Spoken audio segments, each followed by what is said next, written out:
episodes with Mo 3 times. We are in here. Yay. Yeah, let the children sing.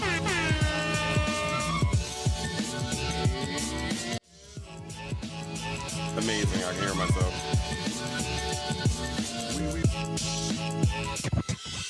Oh!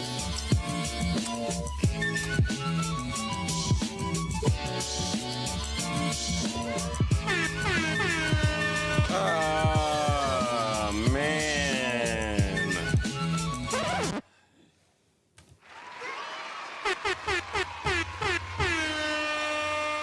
Ramid, what's good? What's good, everybody? Love, love. Mr. 3 times, that's me. Mo 3 times. And what you are watching this evening is the We episodes, a.k.a. We Live, because we live. And that's on the Talking Shit, Getting Clicks YouTube channel. Our show tonight, Black Revolutionaries, Game Changers, and Straight Facts. All right, cut that nonsense out. Yo, what's good, everyone? How is everyone doing? How's everybody doing today? Can y'all turn that up just a little notch? A little notch. Yo, let me tell you what we got in store for you. All right, it's me, Mo 3 times, and I'm keeping the Black History celebration on full blast. You understand what I'm saying? I'm going to talk about 2 unsung black heroes who put in real work during the Revolutionary War: Oliver Cromwell and Prince Whipple. Right? I'm going to explain to you guys how these men fought for a country that barely saw them as people, yet their names aren't in the history books. Well, tonight we're going to fix that. Yeah. And also, I know a lot of you guys already know we got to give flowers to Jalen Hurts, who's the Super Bowl LIX MVP. That's right, because when they counted him out, he ran the numbers up. So yeah, we're getting to see that little black resilience in real effing time. Plus, I got your latest headlines. I'm going to keep talking my talk, and the JumpOut Gang is going to keep talking their talk. People know them as the JumpOut boys. Yeah, and by the way, I don't know if you know this. Like, I don't know how many people do this, but we do a call-in show on this thing, because I be throwing out stuff, and if you disagree or agree and want to call in, 313-825-5557. Phone lines will be opening up shortly. First of all, don't argue. Don't do it. Don't argue. Right. So you can call that number up and drop your take. Tonight we start at 7:30 p.m. and we're streaming live on YouTube. Let's get into it right now.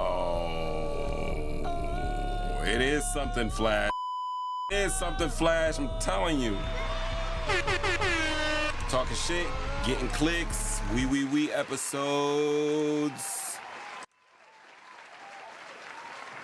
What's good? What's good, everybody? How's everybody doing tonight? What's up? Yo, if you watched that incredible Super Bowl experience this Sunday, or if you were watching the game, please throw a like, share, subscribe to this. Hit me up in the chat. And let me know if you're happy about them Eagles winning. Ramid, I'm telling you, you love the Jets. I already know that. I mean, just come down the road a little bit. You can be an Eagles fan. Definitely. We'll take you. We'll take you in. We will take you in. Come on over here. Because Aaron Rodgers on those Jets is like F for failure. Yeah, I'm not even gonna go in there like that though. What you watch on Tubi? He said he watched something. Let's go to a blah, blah, blah, blah, blah. Let's go over here. You watch on Tubi? What are you watching on Tubi? What are you watching on Tubi? Huh? What are you watching? What are you watching on Tubi? All right. Let's get into it because I don't have much time. So let me drop what's going on. In the news, Tulsi Gabbard was confirmed as the director of national intelligence. I mean, she's the former U.S. representative, Tulsi Gabbard, who was confirmed and sworn in as director of national intelligence, marking a significant appointment in the Trump administration.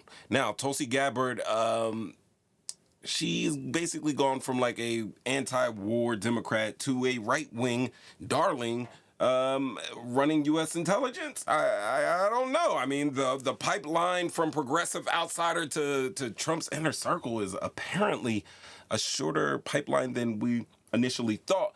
And I hope she enjoys her new gig. I mean, in getting this side of all the stuff we don't get to know. Enjoy that. And then we also have a Steve Bannon pleading fraud, and he pleads guilty in a fraud case. And this Steve Bannon is a former advisor to President Trump. He pled guilty in a Manhattan courtroom, and the charges were related to border wall fundraising fraud. Build that wall. Fraud. Right? So in his plea, he's going to avoid jail time as part of a plea agreement. I mean, the grift never stops. Why are you cheering? Stop cheering. I can't control it. But like really, the grift never stops. I think it just pleads out. The grift does not stop. It pleads out. Bannon built a wall around his own accountability, and somehow he still managed to walk free. I mean, I guess justice is just for the rich, and is just another business deal. But that's that. I ain't gonna whine about it. But another money. When money talks, we're going to talk about it. You should know that the inflation rates are surging. That's right. The U.S. has experienced its latest and fastest pace of inflation in nearly 1.5 years. That's 18 months. This January. Past January. Anyway, it's raising concerns about economic stability and some potential policy responses. But, I mean, the children are cheering out of pure sarcasm right now because, dude, wages stay frozen, right? Corporate profits soar, right? And somehow it's all of our fault for wanting eggs and rent and maybe some insulin at the same damn time. Sarcastic cheering. I mean, I guess the American dream. I got a sound effect. We got to go with this one. The American dream comes with a surcharge. That's right, it does. American dream comes with a surcharge. I know. I as well hate it. But in other news, I don't know. Some of you guys aren't going to be dancing in the name of love. I know R. Kelly ain't trying to dance in the name of love because the federal appeals court upheld his convictions, and that means he's going to have to do that 30-year prison sentence. I mean, shit. That affirms like the legal outcomes of high-profile cases, not Steve Bannon. So anyway, turns out money and fame cannot undo decades of harm. Like it just can't. You can't hide behind them hits no more. His life is now remixed behind bars. That's all I'm saying. Swallowed up. Have you ever been swallowed up? Have you gone through a time of swallowing? Many people know them as the JumpOut boys in their city. That's because I gotta throw it up toward the JumpOut boys. What's up, love? I see you in here. Lurking. No, Arkells, let me stick the key in that jail cell door. Let me out so I can molest some more. I just made that up.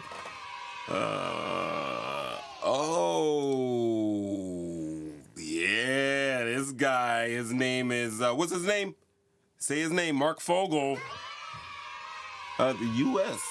Announced the release of the American teacher, Mark Fogel over here. And he was part of another prisoner. We had another prisoner exchange deal with Russia. Man. I mean, it highlights at least that there's some diplomatic negotiations going on. I believe that Trump and Putin did have a conversation earlier today, like a 90-minute conversation where they are going to talk about ending that Ukrainian war. President Zelensky, I know, has to be shitting bricks right now. And I know all of the strides that Ukraine have made and, trying to defend their country as well as punch a hole into Russia, that's going to go off or not. Remember we were bitching and complaining about all the money we sent all of that money to Ukraine and all these weapons to Ukraine, and guess what? That's about to be over, in my opinion. It's about to be. We don't know what's going to happen absolutely yet, but I'm feeling that thing might be over yet, and the Ukrainian people may be left to their own devices. United States of America, the government. I'm not just talking about the Trump administration. I mean, Kennedy did that to the Cubans with the Bay of Pigs incident. You know what I mean? People fighting for freedom, doing the U.S.'s dirty work, wasn't working out. Abandon these people. That's what they do. Anyway, America traded an educator for, well, let's just say it's starting to feel like a hostage negotiation where we're always paying somebody's ransom.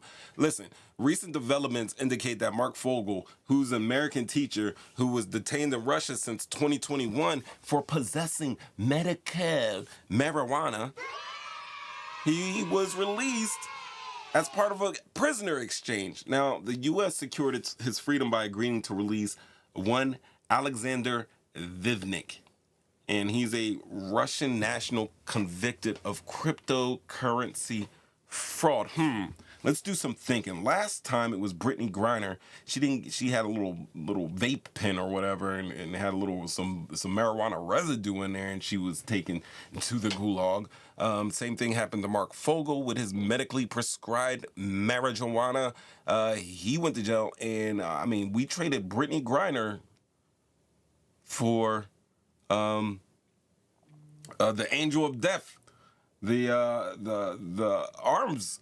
The warlord, Lord of War, the movie came from. But anyway, we traded that buddy, and it seemed like we traded on them at a time where wars were starting to kick out in Ukraine substantially, and then we had a little bit of something going on in the Middle East, in Israel, and we give Israel weapons, and oh man, when there's war afoot, you're going to need someone that has the weapons, and that was Victor Abot. That's what I believe his name is, Victor Abot.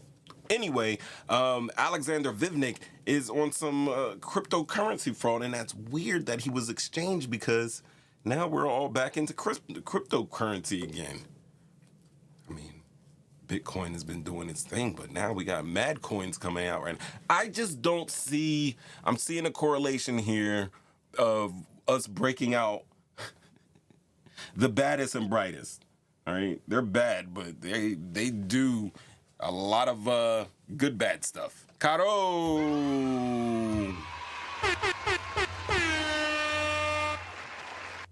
But yeah, international arms dealer released, wars break out, this cryptocurrency fraud villain is released, and I don't know what's going to happen. Anyway, Vivnik was, this is Mark Fogel, but Vivnik, the guy that they were released Mark Fogel for, was arrested in Greece in 2017 at the request of the U.S. where he was extradited, where he ultimately pled guilty to conspiracy to commit money laundering, and he was awaiting sentencing in California. The U.S. is really out here with the buy one, get one free deal on high-profile criminals.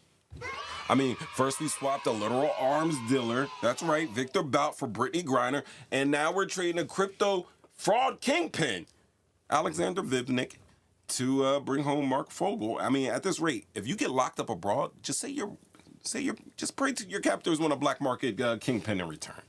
Because Uncle Sam is clearly handing them out like Oprah be giving away those cars. And as I say that, look under your seat.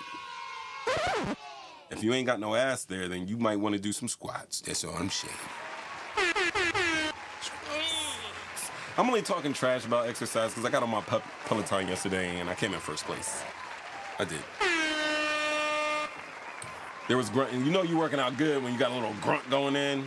That's when you know you're working out. If you're just working out all cool, keeping your breath and everything, yeah. Now we're going. Why are these people still clapping? I don't mind it though. But yeah, those are the big news things for this week, and there was more going on today that we'll get to. But you know what I want? I know what you guys. You saw the thumbnail, damn it. It's Black History Month. Let's talk about this man right here, Oliver Cromwell. Let's get into it. And I'm going to give you a little techno. We'll set it up. Talking shit. Getting clicks. We live episodes. February 12th. 2 days out from Valentine's Day.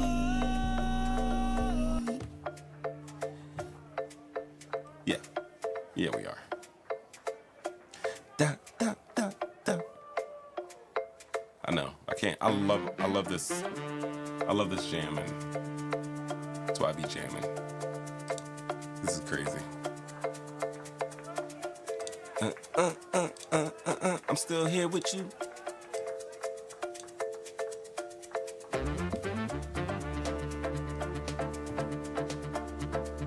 Hey, talking shit, getting clicks. What about 3 times? Me, I'm back. All right. Let the children sing.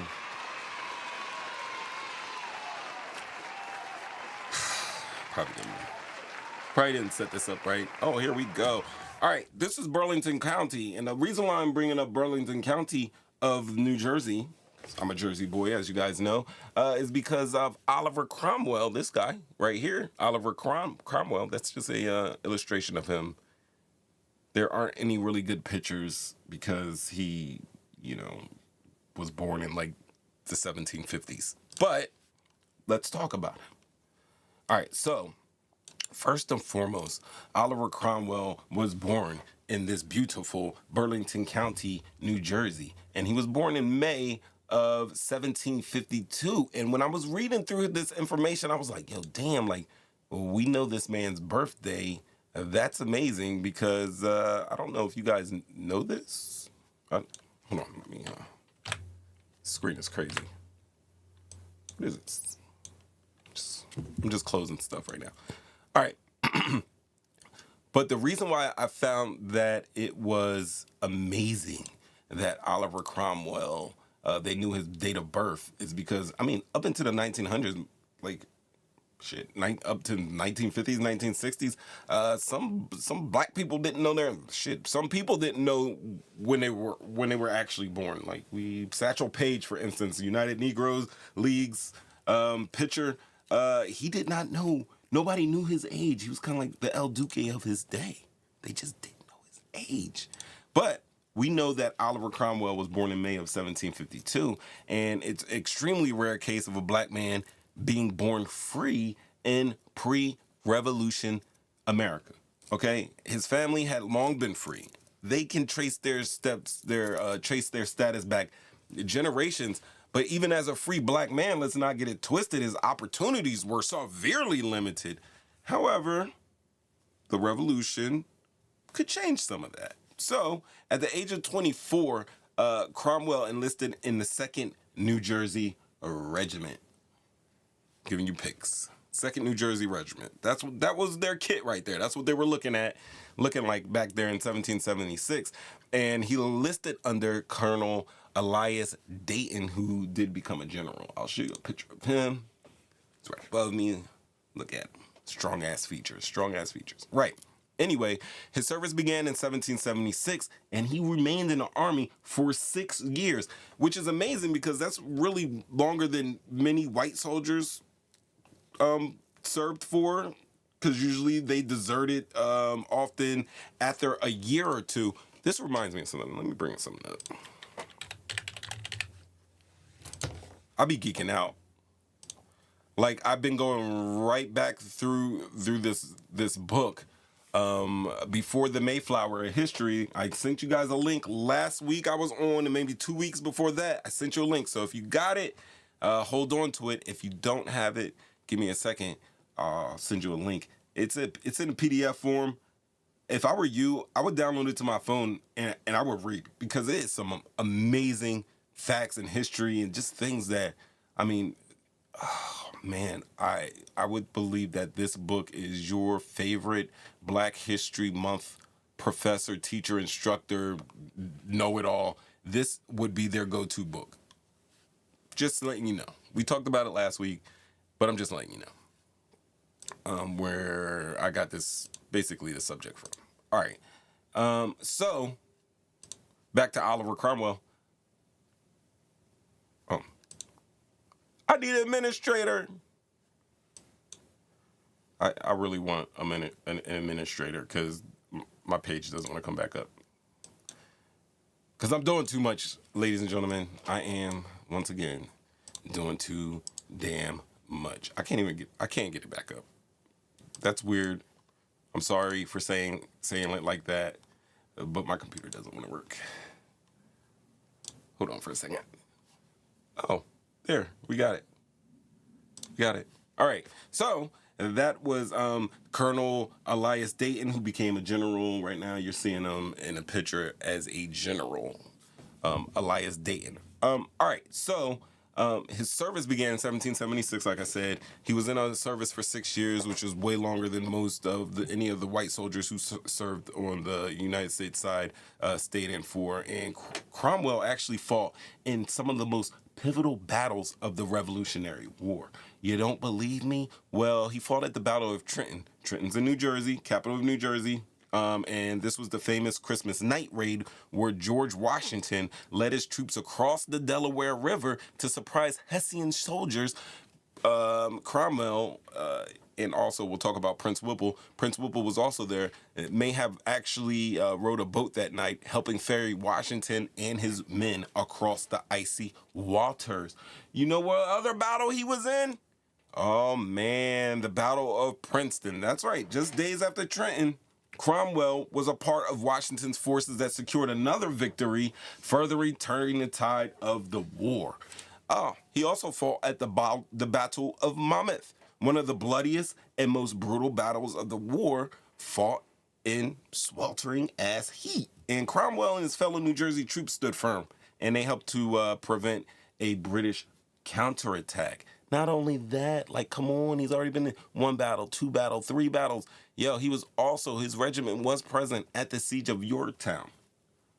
This is one of the more, when you're talking about Revolutionary War, I mean, Revolutionary War really doesn't get that much play. Even in American history, like, it is important. You're in Boston, you're in Philly, you're going to hear about it. But I'm thinking across the country, I mean, maybe we're getting to Vietnam. A lot of the Civil War will get some World War II. That's a popular war. World War II is a popular war of the United States. But, I mean, even though this is the war that secured our freedom as Americans from the Great Britain, I don't think it gets enough love and enough talked about. Let the children sing for that.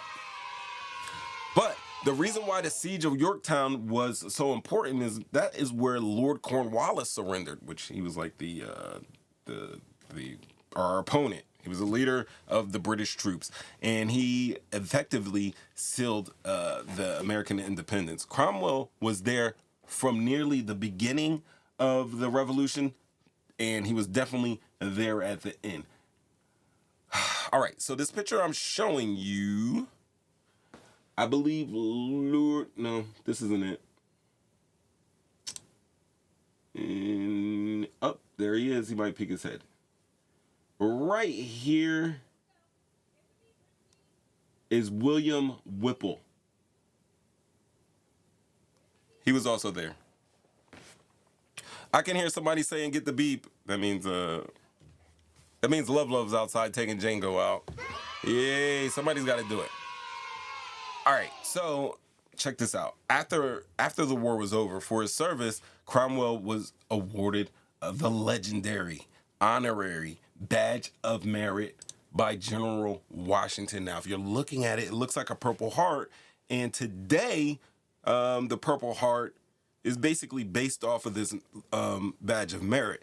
Now, the Purple Heart today is given to troops who are injured in battle. You're shot, you lose an arm, an appendage, you get a scratch. While on duty in a war situation, you're going to get a Purple Heart. That's what you do today. But back in the day when George Washington had this badge of military merit established, it was more for more like a Medal of Honor, you know, for exemplary service, you know, in the face of battle, doing something very heroic, usually dumb, saving lives or taking a lot of lives. You get that. You get what we call the Medal of Honor now. Back then, the badge of military merit was kind of like the Medal of Honor, a very prestigious military award. But yeah, it is actually the precursor to the modern day Purple Heart, which was actually rarely given to black soldiers. And Washington reportedly shook Cromwell's hand and personally thanked him for his service. I don't know how Washington, Washington had like 8,000 slaves. We can talk about that, but actually Washington's wife, Martha came into the relationship with slaves as well. And what there was a deal. And I'm going off mission right now, but there was a deal in America where if you had a certain amount of slaves, they would give you extra land. And I don't know, Washington had thousands of acres of land for slaves. I'll give you those numbers later. I think I said it on a previous show, but we can come back to that. Anyway, once the war ended, Cromwell faced the grim reality that Americans' freedom did not mean freedom for black people. I mean, he returned to New Jersey, big ups New Jersey, where he struggled to find work. The government had promised land, financial compensation to black veterans, but these promises were rarely kept. Now, Cromwell, despite fighting for liberty, was denied the ability to vote or fully participate in the nation that he helped build. And remind you, he was not fighting for his freedom when he came into the military. He was already a free black man. His parents were free. His grandparents were free. They were free for a while. You know, so could we say that Oliver Cromwell was a true patriot? A New Jersey born citizen in Burlington County who fought at the Battle of Trenton, New Jersey, protecting his home, fought at the Battle of Princeton, New Jersey, protecting his home, fought at the Battle of Monmouth, New Jersey, protecting his home, and then finally Yorktown, which wasn't New Jersey. But he fought for his land and liberty, and he was given awards for it, and even after all of that, still couldn't find work, wasn't allowed to vote, nothing like that. However, he did raise 14 children and lived astonishingly long life. And he died in 1853 at the age of 100 years old, just 8 years before the Civil War. Now, in one of the most haunting reflections of how little America has changed, Cromwell lived enough to see slavery continue. He lived to see black people still denied rights, and white politicians continued to debate the humanity of his people. So his obituary in a New Jersey newspaper that we call the Courier Post actually called him a venerable old colored man, but America had long forgotten his name. Ladies and gentlemen, cheers, horns. Oliver Cromwell. Oliver Cromwell. True American hero, true Jersey boy. He would have probably been a Giants fan if he was alive today. And exactly, he'd have been pissed off at that Saquon trade. I'm telling you, that's what would have happened. All right, let's get back to it. What's going on, everybody? POE cast in the building. Oh, no, that wasn't for you. The children. Coming up on Talking Shit, getting clicks. Okay, I gotta start speaking correctly. I gotta stop fumbling over these words, honestly. It's the original podcast channel, Talking Shit, getting clicks. We are watching the We episodes. I do not have to remind you, it is Wednesday. We started at 7:30 and it's now 8 p.m. Hey, it's been a while listening live. That's what I'm talking about. Frankie D is in the house. This is what we're talking about. Black revolutionaries, game changers, and straight up facts. And we just talked about Oliver Cromwell. I'm thinking I'm going to keep it moving in here. Got some, let's see what we got up here. Oh my goodness. I don't know if you guys know about this. You know, I'm gonna switch pace just a little bit. But let me tell you something. Let me show you something. Let me show you something so grand. No, not that. I'm gonna show you something so grand. Let me actually bring up this chat a little bit. Boom, boom, boom. Got the chat in here. What's up, beautiful people? Thanks for hanging out with me. I appreciate it. Yo, I did some things. I had a bout of the guts, if you know what I mean. I had a bout of the guts, and as a result, I have been spending a lot of time on the pot. Okay? Yeah, I've been spending a lot of time on a pot, and once I'm on a pot, I'm on my phone. I know it's dirty, I know it's nasty, but I'll be scrolling. That shit, yo, bro. Think about what you just discovered. Yo, but while I was scrolling, I saw something on Instagram that caught my attention.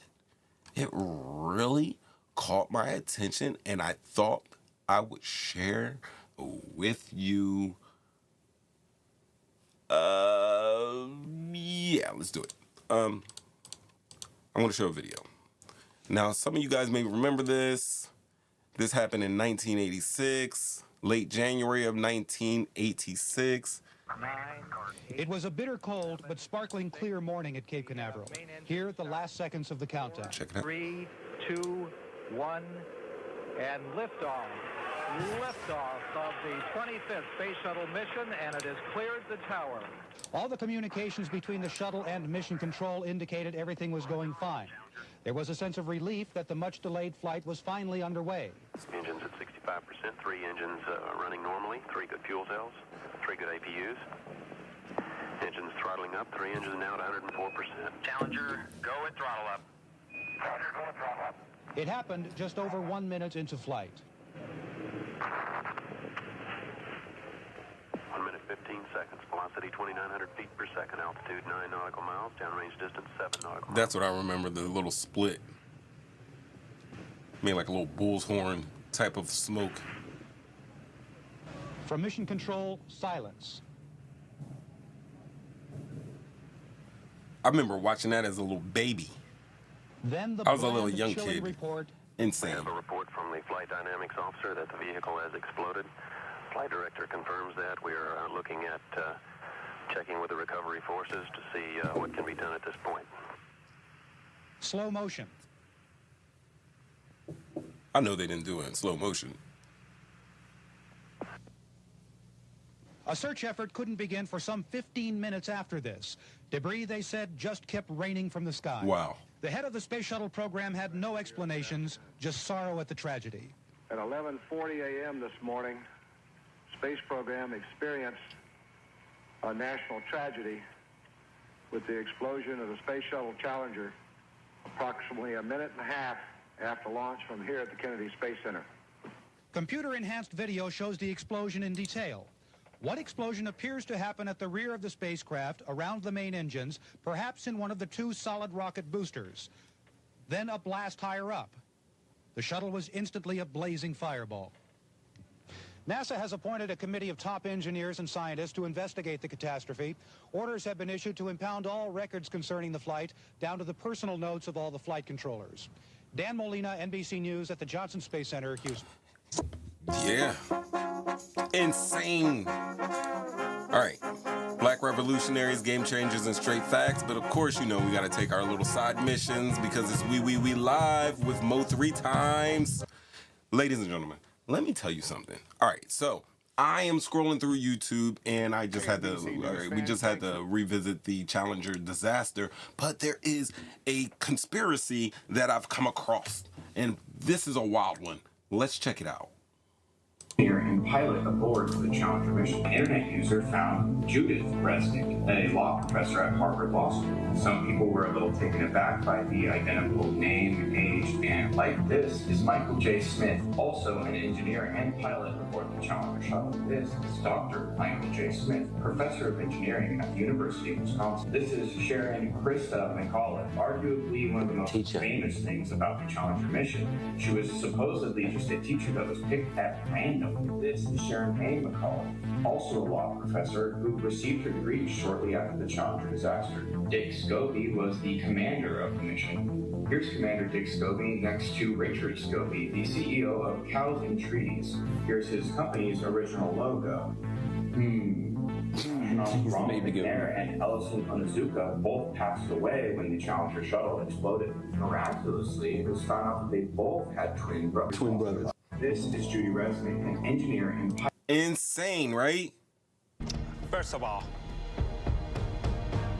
don't argue. I thought Judy Resnick I thought she was a teacher when I was a little kid because they kept showing her face and I thought she was a teacher. But I remember there being a teacher being like the first time there was like a civilian on a space flight. It was insane. But let me tell you something. There is really a conspiracy out there about NASA lying. And this conspiracy originally came from something we call Black Twitter. Anyway, let's get into it. We all know the Challenger disaster was tragic. I mean, but some folks here think that NASA got some skeletons in the closet, honestly. And by skeletons, I mean astronauts who never actually died? Yeah. Let's break down some of the wildest Challenger conspiracy theories, see what's real, see what's reaching, and what's straight up conspiracy, crackhead type energy. The average human being don't got time to research about no fucking aliens or angels. And I ain't average, so let's get it. All right, check it out. So, one of the theories is that the crew survived the explosion. Let me bring up Challenger crew. I know they gotta have a big pic of them. There we go. Let's bring that over there. All right, so this is the crew of the Challenger.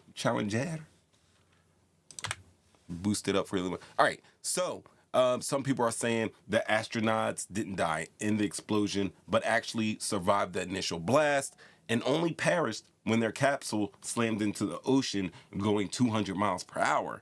Now, technically, this does have some truth in it. I mean, the crew compartment did stay intact after the explosion, but let's be real. If you fall 12 miles from the sky and smack into the ocean, you ain't walking that off. You're not. First of all, don't argue. Don't argue. Don't argue. Listen. Right now, they might have actually been alive for a few minutes, but the Pacific Ocean is, the one that's got the final word on that. All right, so the next conspiracy theory was that the NASA knew the shuttle was unsafe. Now, I wasn't into the news at this time. I was probably like 4 or 5 years old when this happened. Most likely 4. I believe I was living in Washington Township, and this happened the day after, or was it the same day, as I had my first taste of fried pork chops. That's some big back shit. I got memory of my first fried pork chop, y'all. Is that greedy? But really, the memory of my first fried pork chop, which is probably my first pork chop ever that I ate, came right during the time of this Challenger crew disaster, and I don't know, my mental stuff like that. Anyway, now, NASA, they're saying NASA knew damn well that shuttle was not ready for launch, but they pushed it anyway because of PR, and this one is actually 100% facts. Facts. Again and again. All right, now check this out. Engineers at Morton Thiokol, that's what it's called. Let me see if I'll bring this up. I'll bring it up for you. All right. There we go. All right. So the engineers at Morton Thiokol, that's what the company's name is, they actually are the ones that made the rocket boosters. Anyway, they were screaming from the effing rooftops about faulty O-rings. And they said that, hey, yo, the cold weather would mess them up. And NASA was like, man, we got a schedule to keep. Hey, y'all tripping. And the shuttle blew up exactly how the engineers said it would. Translation would be that the real conspiracy is NASA being negligent as hell and pretending they ain't know better.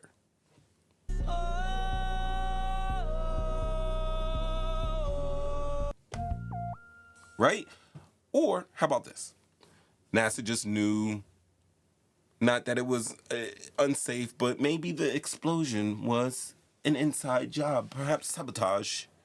And some folks are out there saying that the Challenger explosion was intentional, and they're saying that it was either to distract the public from political scandals or to cover up military secrets. And first of all, like, NASA got dragged for years over this. It was not a good look. Plus, the shuttle program shut down for nearly 3 years. I mean, that's a terrible government strategy. If they're going to try to cover up something, that would be terrible just to close down a program for 3 years. But mainly, after everybody did the investigations and the guys came through, there was zero real evidence of foul play. So if the government wanted a distraction, I would have thought they would have just leaked like a sex scandal or something like that. That's usually what they do. That's what they do. So I'm not with that. I'm not with that. But some also say that the crew was just simply never on board. That's right. Some conspiracy theorists swear that the Challenger crew never actually died, and that's what we were just watching in the video. We were watching these dead astronauts, their doppelgangers of how they've just gone through regular life, and people have tracked them down. Now, they say some of them assume no identities and still living their best life, and to this, I would say, all right, maybe it's a little foolishness. Yeah, some people found random people with similar names and jobs who kind of look like astronauts. But, bruh, you really think that NASA faked their deaths and left them out here with LinkedIn profiles and public jobs? Is that possible? Let's see something. Let's see something. We got another one here. Go back. Here we go. Hey, Judy. Judy. How you doing? I'm from the press. I just had a quick question, if you don't mind. What press? I'm from a radio station in San Bernardino. I know there's a conspiracy about the space shuttle. No, I want to be polite. Friendly. Just a question. So there's a lot of rumors about you being on that space shuttle. Obviously, you know, if you want to comment, we would really appreciate it.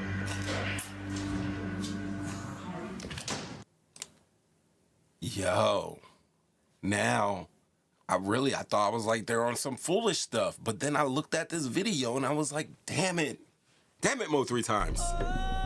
Like, you're really about to get into this conspiracy stuff. Like, you saw that video, you saw him call her name, and let's watch it one more time real quick. That's what I saw, just the original look.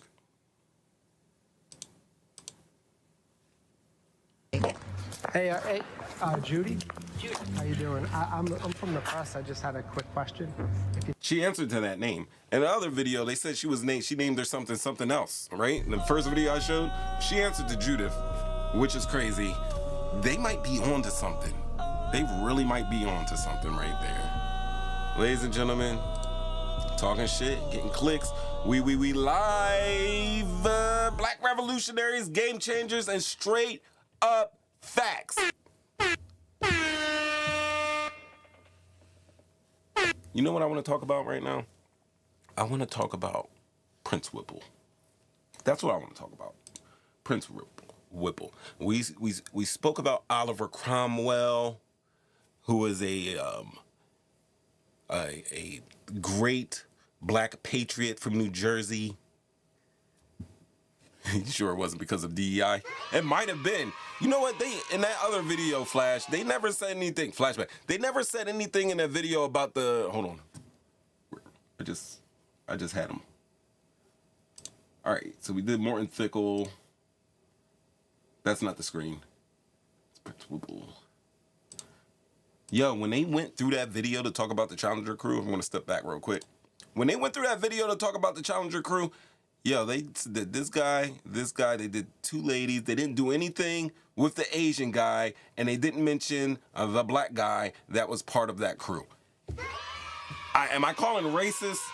Not necessarily. I mean, it is kind of like, hell, you know, they left out Agent Kata. And they left out Lee and Kata. Like, I'm sorry, that was hella racist. It's probably, sorry. Why are you clapping?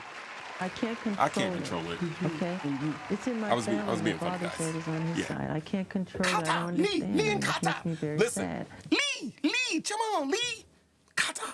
Like, they left them out of that whole conspiracy. Where are their doppelgangers? Huh? Where are their new assigned identities? I'm going to add another conspiracy to this one right now. My conspiracy is that the black dude and the Asian dude were the only ones in that ship. Not like what they were saying, that the conspiracy that nobody was on that ship, even though we're getting conspiracies that nobody was on that helicopter over the Potomac that ran into that plane the other night that caused the accident a couple weeks ago. But damn. Anyway, I think what we learned today was that NASA just did some dumb stuff. But the Walter conspiracy theories, they're not going to hold up in court. I mean, the real scandal was the corporate and political negligence that got those astronauts killed. It might have been some government deep state nonsense as well. But hey, if you do run into a retired astronaut at Whole Foods, please DM me or do what you know you got to do and hit me on a call out line 313-825-5557. Don't forget, like, share, subscribe, because we out here just debunking conspiracies and bringing them up. Oh, one episode at a damn time.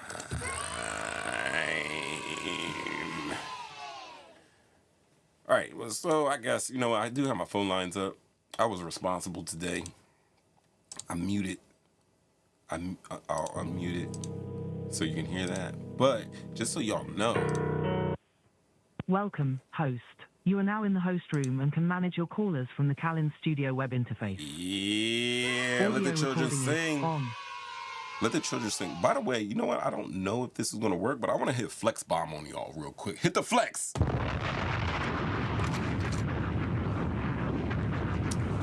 Yeah, I just did that.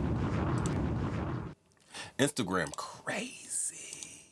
All right, let's talk about Prince Whipple. And like, all right, Oliver Cromwell, dope. Free black man, fought in the revolution for freedom of America, even when the results of America winning did not secure his freedom. Insane. That's the point we're trying to get at today. Sacrifice, that is ultimate sacrifice. Yo, no, I don't think it was. Couldn't have been. That was Cromwell for all the battles. Let's talk about Prince Whipple. Ladies and gentlemen, I give to you. Go Birds! Go Birds all. No one likes us. We don't care. We're going to talk about that game. I'm saving that for the end, though. I'm saving that for the end. Let me get through this. We're almost there. We're going to talk about Prince Whipple. Show you Prince Whipple. This is a picture of Prince Whipple carrying a musket. He's kind of pointing at Jalen Hurts' head in the thumbnail, but he's not, okay? Just so you all know. Look at me out here dodging raindrops. He's not. But when we talk about Prince Whipple, I mean, I don't know. I mean, the Revolutionary War is often framed as like a struggle for liberty. And it was paradoxically fought by men who had none. Enslaved Africans forced to pick a side in a conflict that rarely had them in mind. Among them were Prince Whipple. Among them were Oliver Cromwell's. Two black men who defied their status to leave an indelible mark on history, and their stories have been overshadowed, often reduced to footnotes or erased entirely. But they were there. They were on the front lines in the shadows of revolutionaries like George Washington and General John Stark fighting for freedom they would not fully taste in their lifetimes. I don't know how to push that point through more than that. But when we talk about Prince Whipple wasn't born in New Jersey. He wasn't born in America. He was born in 1750 in Ghana, then called the Gold Coast, right? That's in West Africa. It's a little outlining of a little fort there. Now, he did come from a family of notable status. Possibly, he was nobility. Before being kidnapped and sold into slavery as a child, his captor, William Whipple, this guy here, William Whipple was a merchant from Portsmouth, New Hampshire, okay? And he later became a signer of the Declaration of Independence. And the irony here is, once again, very thick. It was one of the men advocating for liberty was personally benefiting from the bondage of others. Now, William Whipple renamed him Prince Whipple, and brought him to America, where he was trained in the refined skills expected of house slaves. That's right, reading, writing, and managing affairs. A house slave. So for some black people out there, let me show you a picture again, because in the black community, sometimes we get it messed up. Like, for instance, calling people Uncle Toms when you should be calling them Sambos. Just like basic stuff. We like to give the light-skinned Negroes, black people, we like to give them the house slave label. We like to give them the house slave label all of the time, but I will remind you, look at that dark man right in the middle holding that musket. That was Prince Whipple. It really wasn't about the skin colors. Black people, I want you to know, and anybody wanting to learn about the history too, because I would think that most groups that aren't white have this little colorism thing that goes within their groups. For some, it's playful. For some, it is life or death. And in our black community, it has been both. But I will say this. That's a dark-skinned man. He was a house slave. So I just want to point out the fact that being in the field or being in the house had really nothing to do with skin tone. It had to do with some skills. And fortunately, well, I don't want to say fortunately, because being enslaved, there's nothing fortunate about that.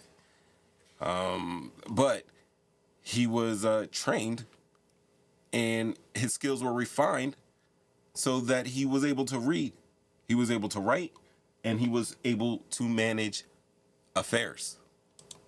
Blanc, blanc, blanc. However, Prince wasn't just another silent servant. I mean, he absorbed that fiery rhetoric of the colonies, the rebellion, and he yearned for a revolution of his own.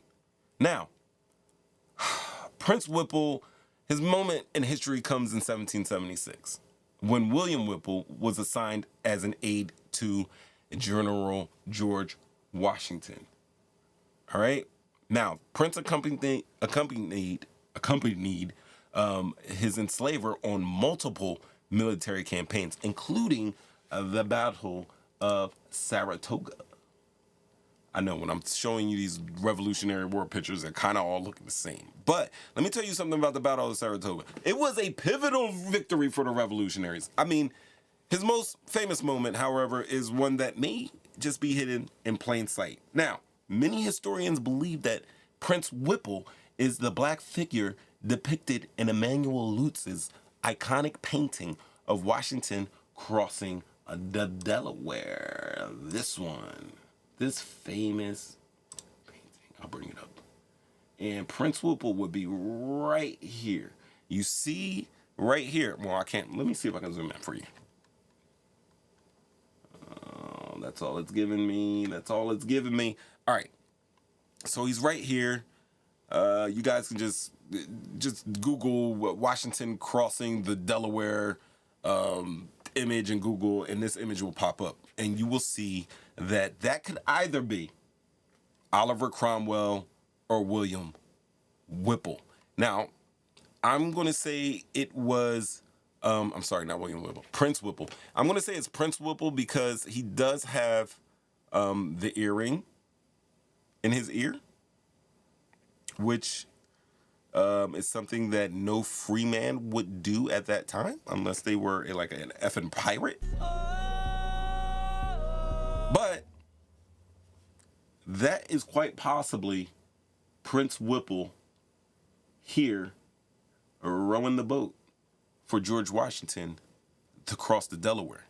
Now, the artwork, as you can see, it shows Washington standing tall at the front of the boat, and just behind him is a black man rowing. That's Prince Whipple. Now, while no definitive proof exists that Whipple crossed the Delaware, he was present in key moments of war and was often described as being at Washington's side. William Whipple was actually a general that served with Washington, and William Whipple was more of like a, I don't know, like a quartermaster. He was like an aide, and then Prince Whipple was the aide to William Whipple. Now,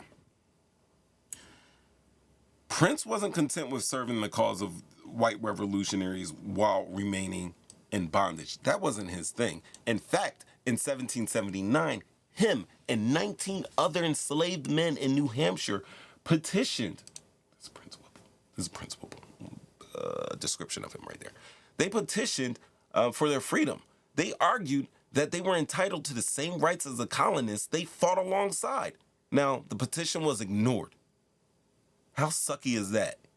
Not hey, we're going to give you, we're going to look at this and we're going to make a ruling on this. No. They just simply ignored it in 1779. But William Whipple ultimately did free Prince sometime before 1781, though he was never given land or compensation for his service. Now, that's what some people would say. However, William Whipple did actually set aside some land.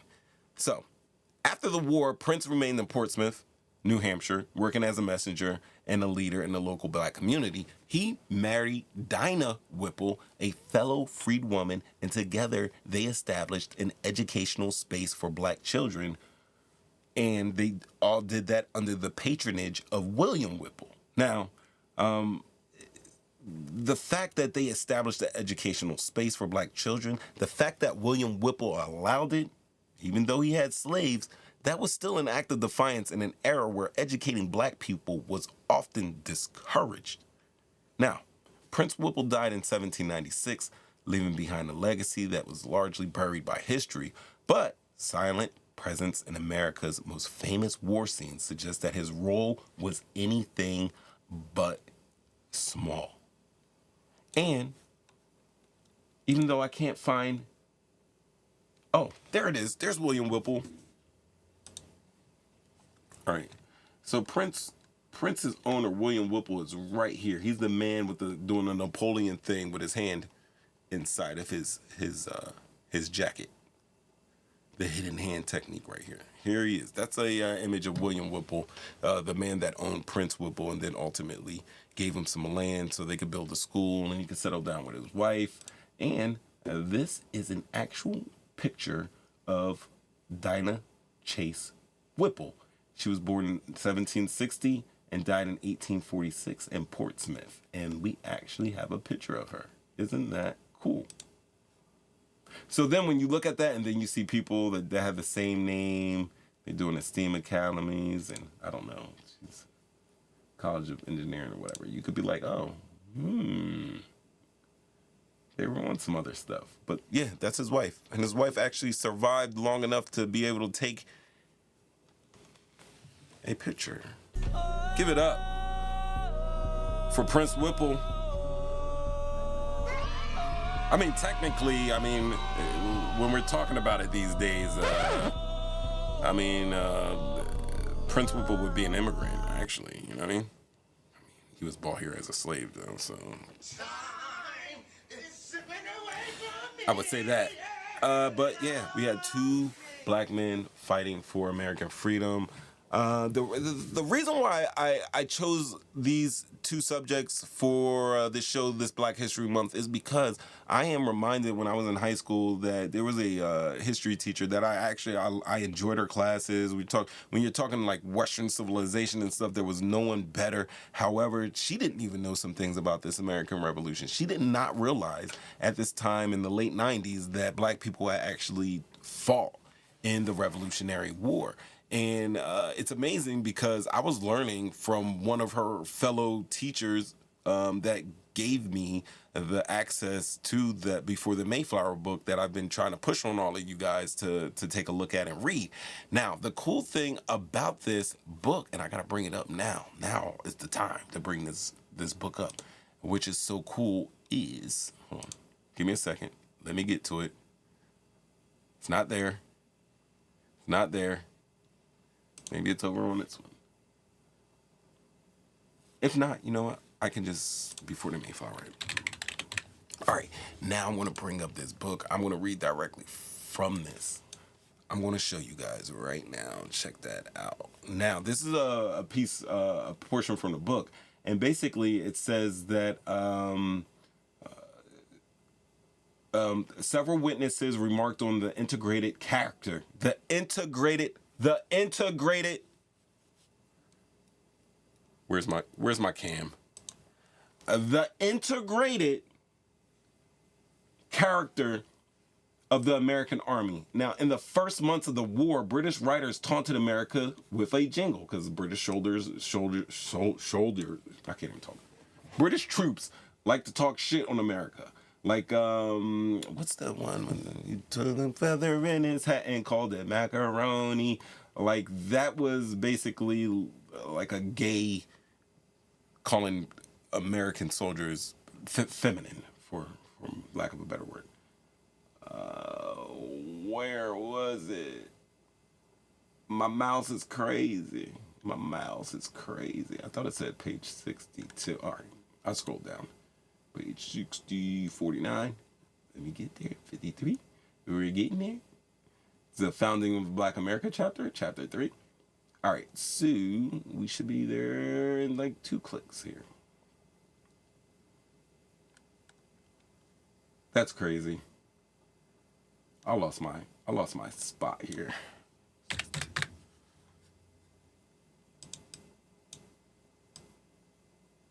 Give me a second here. I can't find it. Anyway, in this part of the book, I had it set up here. I'm live, and live stuff happens. But I'll break down what it was saying. Basically, they made a little Yankee Doodle in the same tone of Yankee Doodle, basically saying that the American Army is made up of a pious white man, and they're a Negro, if you will, for lack of a better word. And this is the remarks of the observations of a British soldier that was fighting the revolutionaries over here in America. And they basically said that there were a shitload of slaves, enslaved and free black men that were fighting for the freedom of America. So we go from, basic prime history education in United States education system saying that,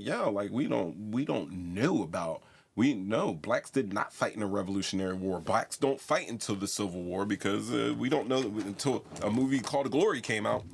And then we were like, oh yeah, blacks fought in the Civil War or whatever.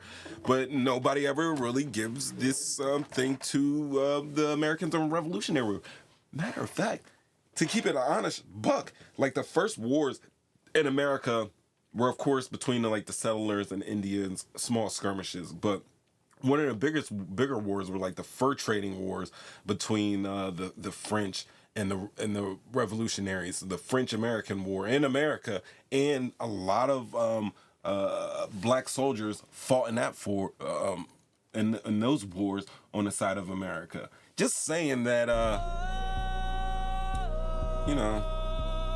got black patriots out here, holla. So much so that it was noted by the opponents. Excuse me. I got a throat thing going on here? I wish I could find that page again. Let me see. In real time. Oh, there we go. Yep, there it goes. They're talking about there was another black who participated in the capture of General Prescott in Rhode Island, but by almost. Oh, here we go. All right, so he sings, the rebel clowns, oh, what a sight, too awkward was their figure. 'Twas yonder stood a pious white, and hearing their N-word. Or maybe... I ain't hog tie nobody. Anyway. It is something Flash. It is something flashback, I'm telling you. So, it says, a Southern soldiers serving in the Army in Boston wrote a letter in September of 1775. So we heard from the British soldiers. Let's hear from a soldier from the South in 1775. Said, such sermons, such Negroes, such colonels, such boys, and such great-great-grandfathers. 2 years later, a Hessian officer noted, and he was fighting for the other side, that the Negro can take the field instead of the master, and therefore no regiment is to be seen which there are not Negroes in abundance. And among them, there are able-bodied, strong, and brave fellows. Black soldiers also served as drummers and fifers in several Revolutionary War units, although this fact is ignored in the widely disseminated pictures of the Spirit of 76. Now, black soldiers fought in practically all of the big battles of the war. They were at Monmouth, like I said, Red Bank, Saratoga, Savannah, Princeton, Yorktown. 2 blacks, Prince Whipple, Oliver Cromwell, which I noted, made the famous Delaware crossing. Now, another black participated in the capture of General Prescott in Rhode Island. So not only are these blacks participating in these wars, but they are standing out and they are serving exemplary. Okay, yeah, you know, serving damn well good. But it says, by almost all accounts, black soldiers were among the most valiant defenders of the Revolution. One of the most memorable tableaux of the war came from the bloody battlefield at Eutaw, South Carolina, where a black soldier and a British soldier were found dead, each impaled on the bayonet of the other at the Battle of Rhode Island. A regiment of black soldiers repulsed the vaunted Hessians 3 times. And I believe that Cromwell was at one of those battles of Rhode Island, and he was part of one of those units, I didn't say it in early, that held back the Hessians 3 times. They said, had they been unfaithful, one soldier said, or even given away before the enemy, all would have been lost. That means, like in new language for the youngins, if the black soldiers would have given up and wouldn't have put in the effort to fight, then the Revolutionary for America, the Americans would have been cooked with a K. 2 O's, another K, E-D, add another K, because that's why. But that's these are the points that I'm trying to prove here, ladies and gentlemen. If you need me to resend this link to you so you can get some of this good 728 pages of funk, let me know. Hit me in my DMs. You can hit me on Instagram. You can hit me here in the chat. I'll go right back through the chat and look through it. Hit me in DMs, call in, whatever you gotta do. But damn it, I just want you to know that these guys are really, this is one of the stories that I heard in high school that I love just reading about, and I gotta stop it with that. I gotta stop it with the O's. But I absolutely, positively just loved reading about Oliver Cromwell and Prince Whipple. They were 2 black men, but you could tell that they came from 2 totally different backgrounds, and they converged in war. They probably met each other, probably spoke to each other. They were on the same battlefield at times. But we get to revisit this history, and thank God, from Before the Mayflower by, who wrote it? Betterman wrote it. So there we go. Ladies and gentlemen, I give to you Oliver Cromwell and Prince Whipple. Coming up, talking shit, getting clicks, that's the channel. We, that's the show. We live. We still gonna talk Eagles football.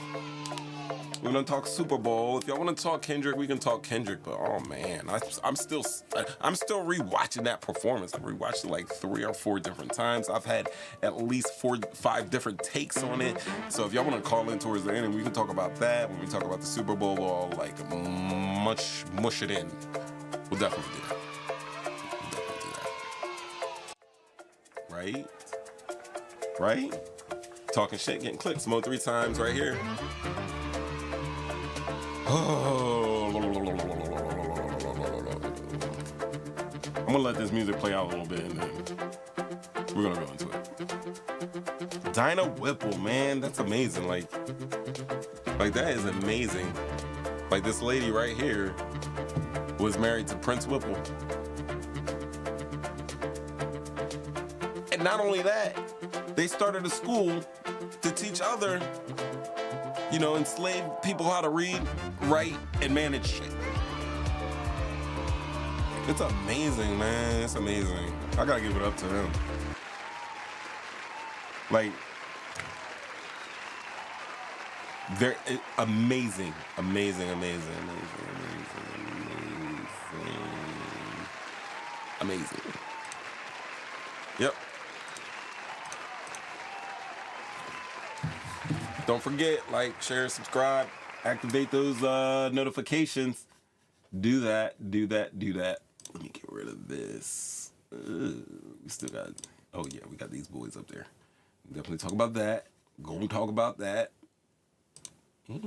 Talked about the Challenger crew. Crazy. Let me know your thoughts. Do I got more? I don't know. I might have some. Yo, did y'all? I'm a skinhead looking white dude from the South. No, that's not it.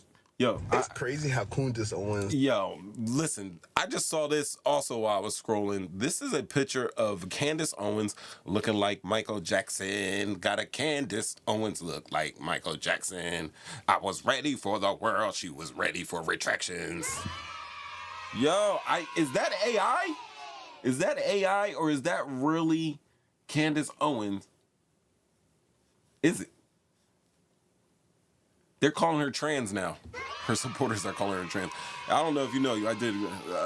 Candace Owens was my first victim of Anatomy of a Hater. We went there with her. I don't totally disagree with it. I disagree with 99.999 whatever she said. But when she did that Balenciaga, I'm not gonna lie, she was on top of that. Now when she did that whole Kamala isn't black and whatever, she's white and whatever, and that was crazy shit I talked about with her. But yo, I don't know if this is AI or not. That's why I gotta let y'all know. But you can look in the eyes, you can see it's Candace. Eyes and the nose right there, upper lip. Did they merge it with? And if you got that haircut as a girl, let me know, ladies. If you got the short haircut, like the short fro. Like, do you wear a collared shirt like that? Do you wear the lumberjack? Or do you wear something with frills, so they know that you're a lady? She don't got no pearls on or nothing. Not a chain with her name on it. Candy. A little candy chain or nothing.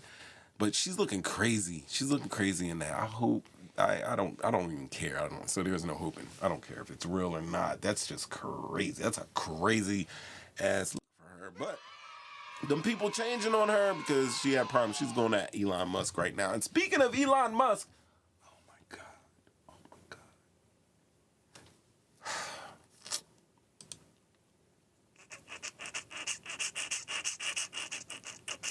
Yeah, so Elon Musk has growing access to U.S. citizen data through X, formerly known as Twitter or Tesla or Starlink, and potential government roles. I mean, that shit poses so many damn threats. And I mean, these threats range from mass surveillance and political manipulation to labor suppression and national security risk. Yo,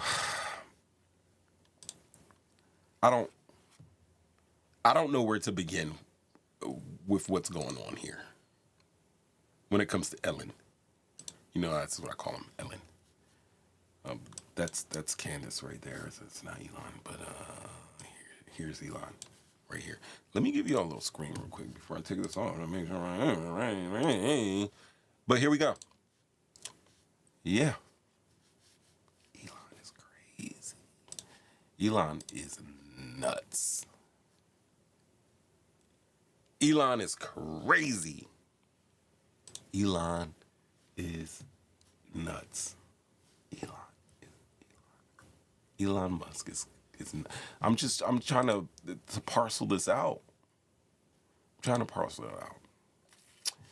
You know what? Should I? Should I really? Like, you ever notice how America loves to talk about wasteful spending? You know? But they never want to talk about the biggest money pit of all. And I'm talking about racism. The most expensive bad habit this country refuses to quit is racism. And now we've got Elon Musk and his Department of Government Efficiency, also known as Doge, promising to cut waste, but somehow the billions spent on discrimination settlements ain't even on their radar. So, let's do the real math. I'm going to tell you something. $484 million. That is what the EEOC forced companies to pay in workplace discrimination cases last year alone. You know what? While I'm sitting here, let me go and see if the EEOC still has a government website, because Elon's been cutting shit out like that. And by the way, the EEOC stands for U.S. Equal Employment Opportunity Commission. And you'll be happy to know that, oh, look, their website is still live. Go over there while you still can. But, like I said, once again, put my camera back up, $484 million is what the EEOC forced companies to pay in workplace discrimination cases last year alone. Actually, this number is from 2021, so it's probably more now. $2 billion is what the USDA just shelled out to black and brown farmers. And why? Why did they have to shell out those $2 billion? Because the government spent decades of screwing them over on loans. Millions more were spent from lawsuits like Dr. Raven Baxter's housing discrimination case. That's where a white seller straight up backed out of a deal when she found out that the buyer, Raven Baxter, was a black woman. Why are you cheering? Don't cheer for that. Now, let's bring her up. I think we can find a picture of her real quick. Raven Baxter. Oh, here she is. She's got a not that so Raven, this lady. Yeah, that's her. I don't know how I put up Raven Baxter and then, oh, Raven Baxter was Raven Simone's last name on That So Raven. That's amazing. I didn't know that because I didn't watch that show, but that's pretty cool. But we're talking about this Raven Baxter right here. All right. Now, in May of 2024, Dr. Raven Baxter, and I call her a doctor because she's actually like a molecular biologist and a science communicator, she encountered racial discrimination during her attempt to purchase a condo in Virginia Beach.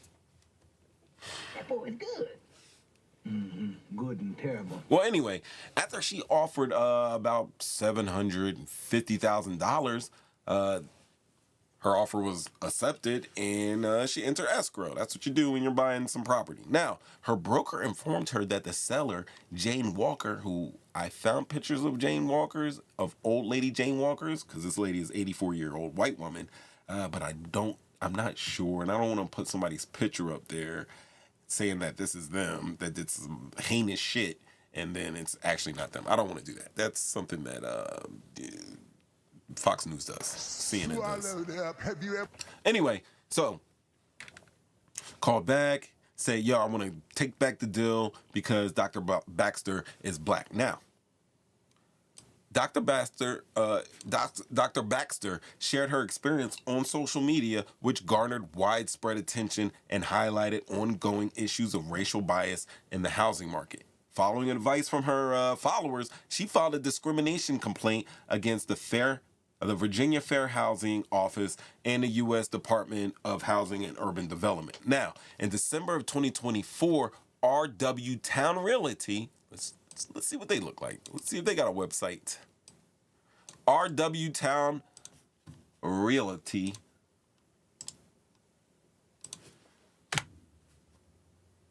Oh.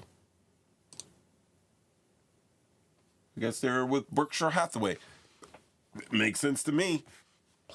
Anyway, so The agency representing the seller announced that the dispute had been resolved through mediation outside of court. Attorney Jessica Glasser Mason, representing RW Town Realty stated, "We are pleased to have reached this settlement with Dr. Baxter. There is no question that she experienced undeserved discrimination from the seller." That's the statement made by the attorney representing the opposition to Raven Baxter. Absolutely, positively came out and said, yo, we're happy we reached this settlement. Because there was no question that she was discriminated against. There was no doubt that she was discriminated against. And we're only happy to settle it for what we're selling it for, undisclosed. Anyway, Dr. Baxter's case has become a central focal point because it is now garnering a $1.3 million federally funded anti-housing discrimination campaign. Yet again, $1.3 million federally funded anti-housing discrimination campaign. And that initiative aimed to educate individuals about their fair housing rights and encourage reporting of discriminatory practices. Now, the Virginia Mercury reported that the incident underscored the persistence of racial discrimination in housing and the importance of awareness and legal recourse in combating such injustices. And that's just the stuff that made the headlines. I mean, you can add in the racial wealth gap, housing bias, and lost economic growth from systemic racism. And guess what? We're talking about trillions, gazillions in economic losses. But sure, Elon, sure, Donald Trump, we're going to act like it's welfare programs draining our budget. But this is where Doge comes in, because they're acting like government spending is the real problem.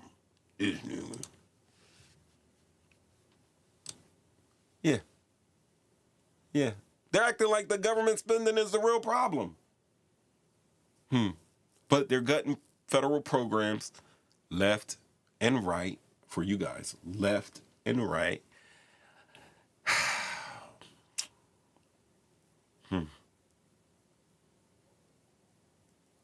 That's their biggest efficiency move so far. So right now, Trump has dissolved USAID. Because who needs international aid? Who? Nobody, right? How about we slash some federal jobs, but keep those sweet government contracts flowing for the billionaires? How about we do that? That's a dance. That's a Trump dance. I don't know. I got a little rhythm, so I'm probably fucking it up. Anyway, government contracts flowing to billionaires, we're not going to scrap that. How about... This MF wants to micromanage office supplies because the real issue is how many staples that the agencies are using. And I say that kind of sarcastically, but I did work in a government agency. I'm not going to lie. All of these MFers had like they could have went down the hallway and used the scanner and came back, scanned their work and came back. They all had them on their desk for some reason. These are like $2,000 pieces of equipment. There was probably 8 of them. That was $16,000. Whoa, $14,000 because you still need one. Maybe 2 a backup. $12,000 down the drain. So, there is something there, but damn it. But, I mean, really, honestly, like what's missing from their cuts? I mean, the billions that we spend fixing the mess of racism and discrimination. So, the biggest government money waster is racism, and that is ignored. The actual waste eliminated is the programs that are helping people, and then the real goal is, I guess, corporate control over public spending. Is that what we're doing? Let's be real, guys. Let's keep it a buck. Doge ain't about efficiency. I mean, it's about power. If Musk actually cared about wasteful spending, he'd be looking at the billions. And Elon, maybe they didn't give you this idea. If you're watching this show, you might want to look at the billions that are wasted every year settling lawsuits for racisms that shouldn't even be happening. But nah, he too busy playing government overlord while cashing in on billions in subsidies, especially for Tesla and SpaceX. And let's not forget, this is the same Musk who got caught manipulating Dogecoin. He named the Department of Government Efficiency after a company that he manipulated, and he received a $258 million fine for that type of fraud, and still has folks out here believing he's some visionary genius. I mean, maybe if who's that guy that was killed him in the stock market? Robert De Niro played him in that movie on HBO. He's from New York. He had all the money. He was a Mets fan. I remember being working at the Marshal Service and going into the asset forfeiture division, and there was literally, what was his name? I want to say Bernie, but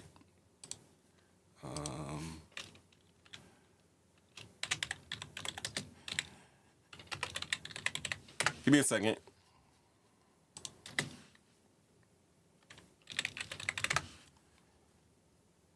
There it is. Bernie Madoff. How could I forget that name? I forgot it. But yeah. So, that's great. It's just crazy thinking about it, because, like, he got fined for the $258 million. People think that he's a visionary genius. Meanwhile, the biggest fraud is the idea that cutting social programs is going to balance the budget, while discrimination keeps bleeding money from the economy. Discrimination is bleeding money from the economy. So at the end of the day, the most inefficient thing in America isn't federal spending. Nope, it's racism. And instead of fixing it, the government just keeps cutting checks to make the lawsuits go away. So next time Doge talks about government waste, I think we should all remind them that they're ignoring the biggest drain of all: discrimination and racism. That's how I feel about that. Shout outs to Raven. But if we continue with that, we can talk about the data collection. Musk controls X, which collects users' metadata. Metadata is where you are, what you're spending on, what you're talking about, and it can give you like a generated map of who you are and what you are as a person. He can also collect private messages. He can collect location tracking, browsing activity, and that's the data can be used to monitor, if we're being nice, or target or suppress dissenting voices, such as somebody that has a show called Talking Shit, getting clicks on YouTube, that talks about black revolutionaries, game changers, and gives straight up facts. Like I could be a victim of this effery. Right. What's interesting? What's interesting? Flashback. It's interesting. Let me bring up mine, because I know nobody's calling, but just in case. I don't even know where it is. By the way, I will remind you, I have a call-in line if you want to comment on any of these stories or talk about something of your own. 313-825-5557. I'm a little lonely in here. I see you guys out there. I see we got the views up. We got a couple of you guys up in here right now. And if you want to give me a talk, we can talk about that. But Eagles are coming up. And if y'all don't call in and talk some about the Eagles, then I'm going to tell you. Honestly. All right. So, but with all that, I mean, you got to understand, like, there's biometrics, there's GPS data, Tesla tracks vehicle tracks location, driving habits, even in-car footage. If shared or misused, this could mean real-time tracking of individuals. Starlink's global internet, if Musk somehow influences how Starlink is used, he could monitor internet traffic, particularly in areas where Starlink is used for sensitive communications, like in Ukraine or Gaza, or some other dissident groups or authoritarian states. Not that America is becoming an authoritarian state. No, not that we are. But anyway, here's a threat. U.S. citizens could be subject to government-backed or corporate surveillance, which we already know is probably going on right now. Help with Elon Musk and the crazy dude from Facebook, Zuckerberg. And activists, journalists, and political dissidents, and people who have shows called We Live that show up every Wednesday to give you guys a little truth, a little facts, and a little critiques of what the hell's going on today, could become specific targets, guys. I mean, we're already witnessing weakened regulations, which means citizens ultimately could be tracked just like how they do in China. Isn't that what we're trying to stay away from? but yet we're running so far towards it. Now, under Musk, X has become a hub for right-wing misinformation. We know this. I mean, it includes conspiracy theories, which I just gave you guys one, election disinformation, by far huge, and a lot of AI-generated propaganda. That's why I said that picture of Candace Owens could be AI-generated because, I went to go look for a picture of Candace Owens as a child, and they show her as a baby. They don't show her as that age, and I cannot find that exact picture on the internet. And I probably searched for about 15 minutes. I'm thinking that's something you should be able to find within like maybe 2 or 3 minutes. But I can't find that picture. I have no idea where it came from, to be honest with you. But like I said, companies provide voter behavior data to conservative or authoritarian interests, and this could allow for precision, targeted manipulation in elections. This could, or this already has. That's all I'm saying. Anyway, the U.S. could experience foreign-style disinformation war, which we probably experienced. We've been experiencing already. Or you can be shadow banned or skewed from public perception. This is all the things that could happen, that are actually happening. Now, pro-Trump stance suggests that he may use X to shape policies and benefit his financial, ideological goals, which has already happened. Now, we're going to also talk about labor suppression. You're in a union. Musk is known for aggressively fighting unions at Tesla, Twitter, SpaceX. Anti-labor policies could expand to government workers if he influences all of these federal efficiency cuts. We could also see AI-driven economy that replaces thousands of jobs disproportionately affecting middle-class workers. But that's nothing new. Because corporate controls over the government contracts, Musk's expanding empire of government contracts could create a scenario where, critical infrastructure, such as NASA, for one, Defense Department, who's in charge of defense? I don't remember. Energy and transportation is dependent on his private business interests. Now, government jobs could be eliminated and without social safety nets. And this could cause some economic instability. Or Musk could push AI-driven job replacement at an extreme level where, worker tracking and suppression will become more widespread, especially if federal agencies weaken labor protections. Now, I would see there probably some weaponization of the space and military tech. I would already think that all of his advances in technology have already had some type of military effect. But if you use Starlink to leverage in global conflicts or shut off internet access for political reasons, or you're involved in classified military products, could mean a single billionaire holds more power than the elected government in defense matters. So, foreign adversaries could also target Musk's network, Starlink, Tesla satellite systems for cyber warfare. That's something that happens. Listen, I think his control over, let me bring it back to his picture, the control in which he collects the metadata, the private messages, and all that stuff is insane. Definitely could be used to target civilians undeservingly.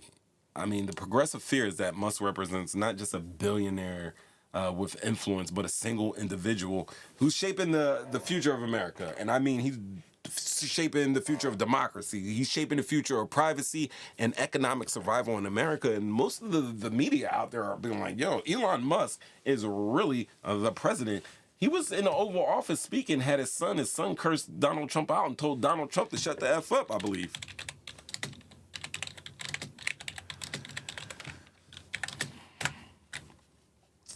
Videos. I know that's going to come up. Yeah, this video. Best way to provide things to its citizens.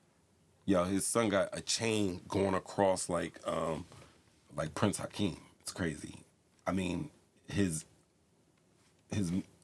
This is just crazy. Donald Trump talked for 2 minutes, and then Elon Musk just went on for half an hour there. It was crazy, excuse me. It was crazy, insane to watch this.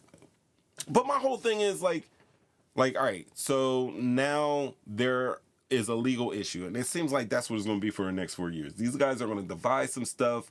People are going to catch wind of it. There's going to be lawsuits, and it seems like that our forefathers or ancestors, because, you know, we're mixed with them, the William Whipples and Thomas Jeffersons of the world, really kind of had a good idea of the fuckery that could occur in a country, and I think it was a very wise idea looking back on what they did back in the day to now that we do have 3 split branches of government, so that not one branch gets more bigger than the other branch. But it seems like the executive branch is trying to slaughter the other 2 branches, bring them under the folds, and get them to either get down or lay down. It's y'all killing me with this. Basically. And that's what we got there, guys. That's what Ellen is doing there. I'm surprised his little son didn't throw up a little Hitler Youth from his heart to I mean, people are still defending him on that. They're showing videos of Kamala Harris doing the same move, but they never show when she keeps the wave going at the wrist. You know, and then they wave it off. He went straight here. He said, with it. And it bothers me because people are really, really trying to defend that fuckery.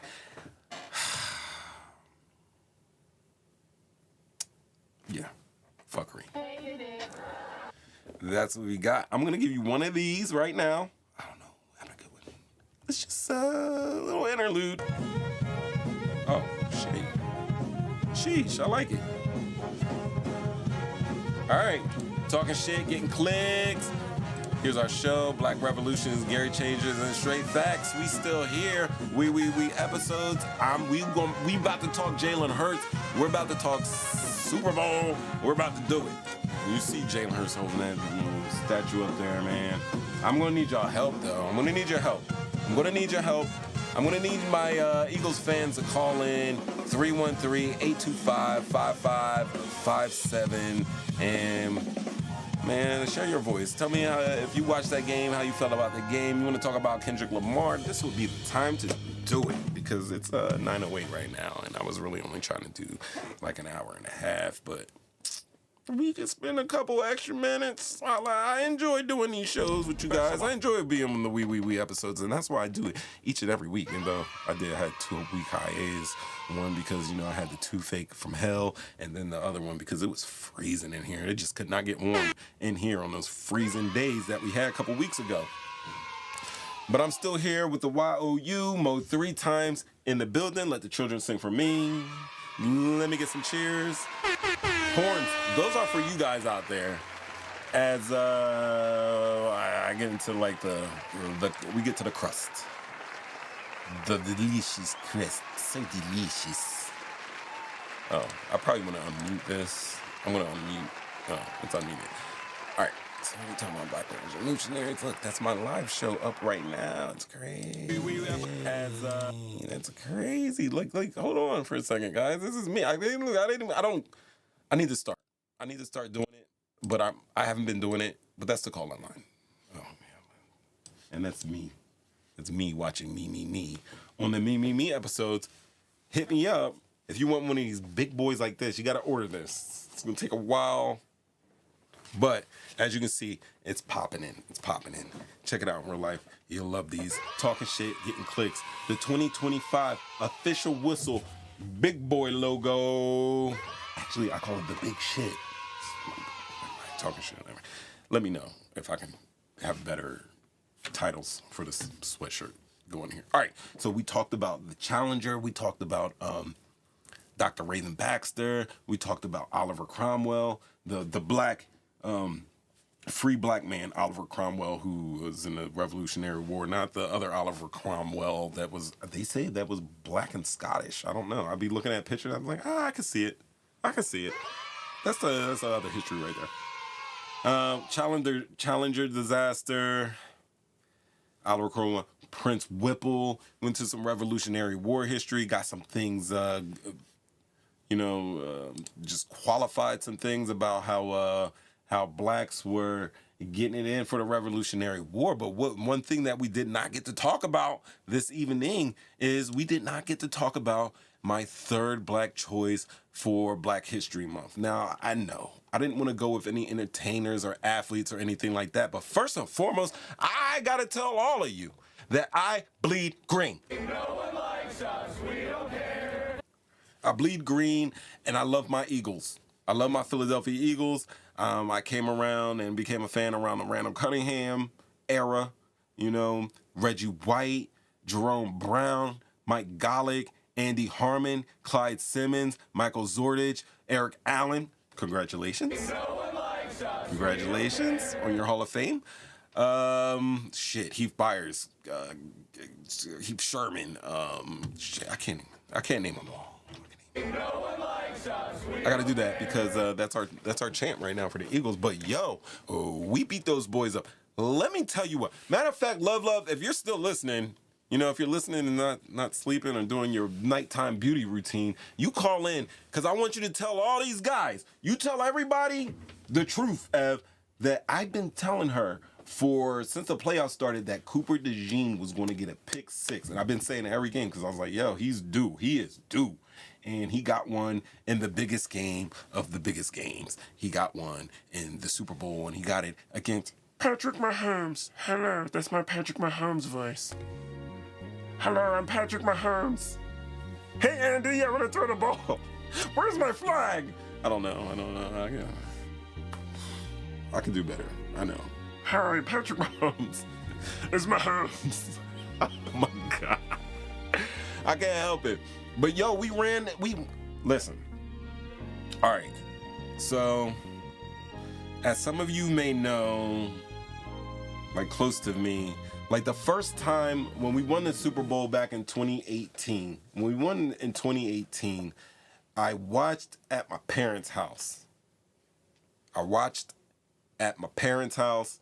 And we won, and we were just all like, we were happy, overjoyed. I was kind of shocked, like, I can't believe it. We beat Brady, and Brady threw for like 1,000,000 yards and one of the best Super Bowl performances, and still we came out the winner.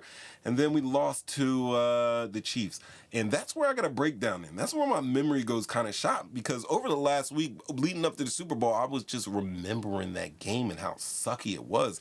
And Love had to remind me that we had family over at the house, and we were having like a little Super Bowl party for that Super Bowl. And I absolutely positively, because I'm not gonna lie, I have some superstition when it comes to my boys. I didn't want anybody. I like to watch the games how I started watching games. So the first time we won the Super Bowl, go back. For the first time we watched the Super Bowl, we watched like the first games over my parents' house, and that was a Sunday thing. Come over Sunday, we watched the games, boom, boom, boom. We ended up with Super Bowl, go to my parents' house for the Super Bowl party. Great Super Bowl party, we win. Next time, I was just watching, and right here in the studio, had my hammock up, had a brewski, you know what I mean? A little shot of something, and I would watch in my hammock. Or actually, I was watching with Love, then we started losing, so I moved out here to the hammock, because you gotta switch seats when you start losing. So this year, my superstition was, listen, this is what I usually do. When the games start, I'm usually in the hut, like playing video games and watching the games and just chilling, relaxing, whatever. Love is in the house. Every TV on the house on Sunday will have some game on it. Every TV in our house that, not in the kids' room. The game is on. So you can walk in anywhere and you're going to be able to see the games. Now, she gets a little antsy and she doesn't like to watch it because the makes her blood pressure go up. And this year was crazy because we had a lot of close games. So she didn't want to watch. So what we would do is if we were just like balling out and knew we were going to win, I would come back in the house. We'd talk about the game while the game is still on. Then it would go. Then I'd go back. But usually what I would do is I'd watch the game in here. And then somehow it became, I stopped wearing Eagles gear on game days. During the week, hat, t-shirt, hoodie, cool. But during the game, all of that off, regular clothes, maybe a blue cardigan, you would think I'm a Cowboys fan. But I'm in here, no. So I did that same thing this year. Came up in here, put the game on, and she didn't want to watch the game because she was stressed. But me, I've been telling people since, I don't know, week 11, week 12, that the Philadelphia Eagles are the best team in the NFL. When we won in 2018, of course we won, so it made us the best team, but I don't think I think the Patriots had a good team. There was a lot of good teams out there in 2018, and it just all came together for us, and we won. This year, there was no doubt in my mind. There was no doubt in my mind that we wasn't winning. When the NFC Championship came, they were like, we had to play Redskins. I was like, oh, we got to play the Redskins, a.k.a. the Commanders, the Commodores, the Commodes, if you will. We played them. I was like, we'll kill them. I wanted Detroit. People are like, you crazy? You want to play Detroit? I don't care. Whoever we play, we're going to beat the out of them. Seriously. We're going to beat. It was just a great season. No stress at all. No stress. But I did call that Cooper DeJean. And I also said, like, later on, I was like, Goddard stepped up in playoffs. I was like, yo, they're going to be making good key plays. And then, like, during the week, people were like, yo, well, they're going to shut down Saquon. I'm like, yo, first of all, you can't shut down Saquon. But they did do a pretty good job of neutralizing Saquon. He had about just under 100 all-purpose yards. I'm just going off of memory right now. But, yeah, they shut him down. I was like, it doesn't matter. You don't want to see Jalen Hurts lift that face mask up, take that step back, and then step up with his face mask up in the air because you know it's over. It's going to go to Devonta or it's going to go to AJ. And by the way, let's talk about AJ. Like, his whole entire game has changed since he went over from Tennessee over here to Philly. Even his first year, he would get the ball, a lot of yak running after the catch, beasting, kind of reminiscent of a quicker, faster, better-handed T.O. Owens to me. That's all I always thought. This button. Like, that's how AJ was to me. But, yo, I've noticed this year he's, like, more fluid. He's like, his routes are better, quicker, crisper. Hands are nice. Toe tapping like on a dime. Him and Devontae, like, you can tell he can go beast mode or he can play you with a little finesse. A.J. Brown is one of the best receivers in the galaxy right now. And Devonta Smith is like, he won a effing Heisman as a wide receiver. Like, when was the last time had that happen? It was forever since a wide receiver was the Heisman winner. And Devonta Smith came as a Heisman. He's from Mississippi. Like, he's got that I think that's where Jerry Rice is from. But he's got that build, quick, fast, very observant, aware, great feet, great hands. He doesn't. When he dropped one, I think the game we lost against Washington, like, he could have won it, but he dropped a pass, and I was like, yo, he's not going to drop another pass for the next 20 months of football playing months. He's not going to drop another pass.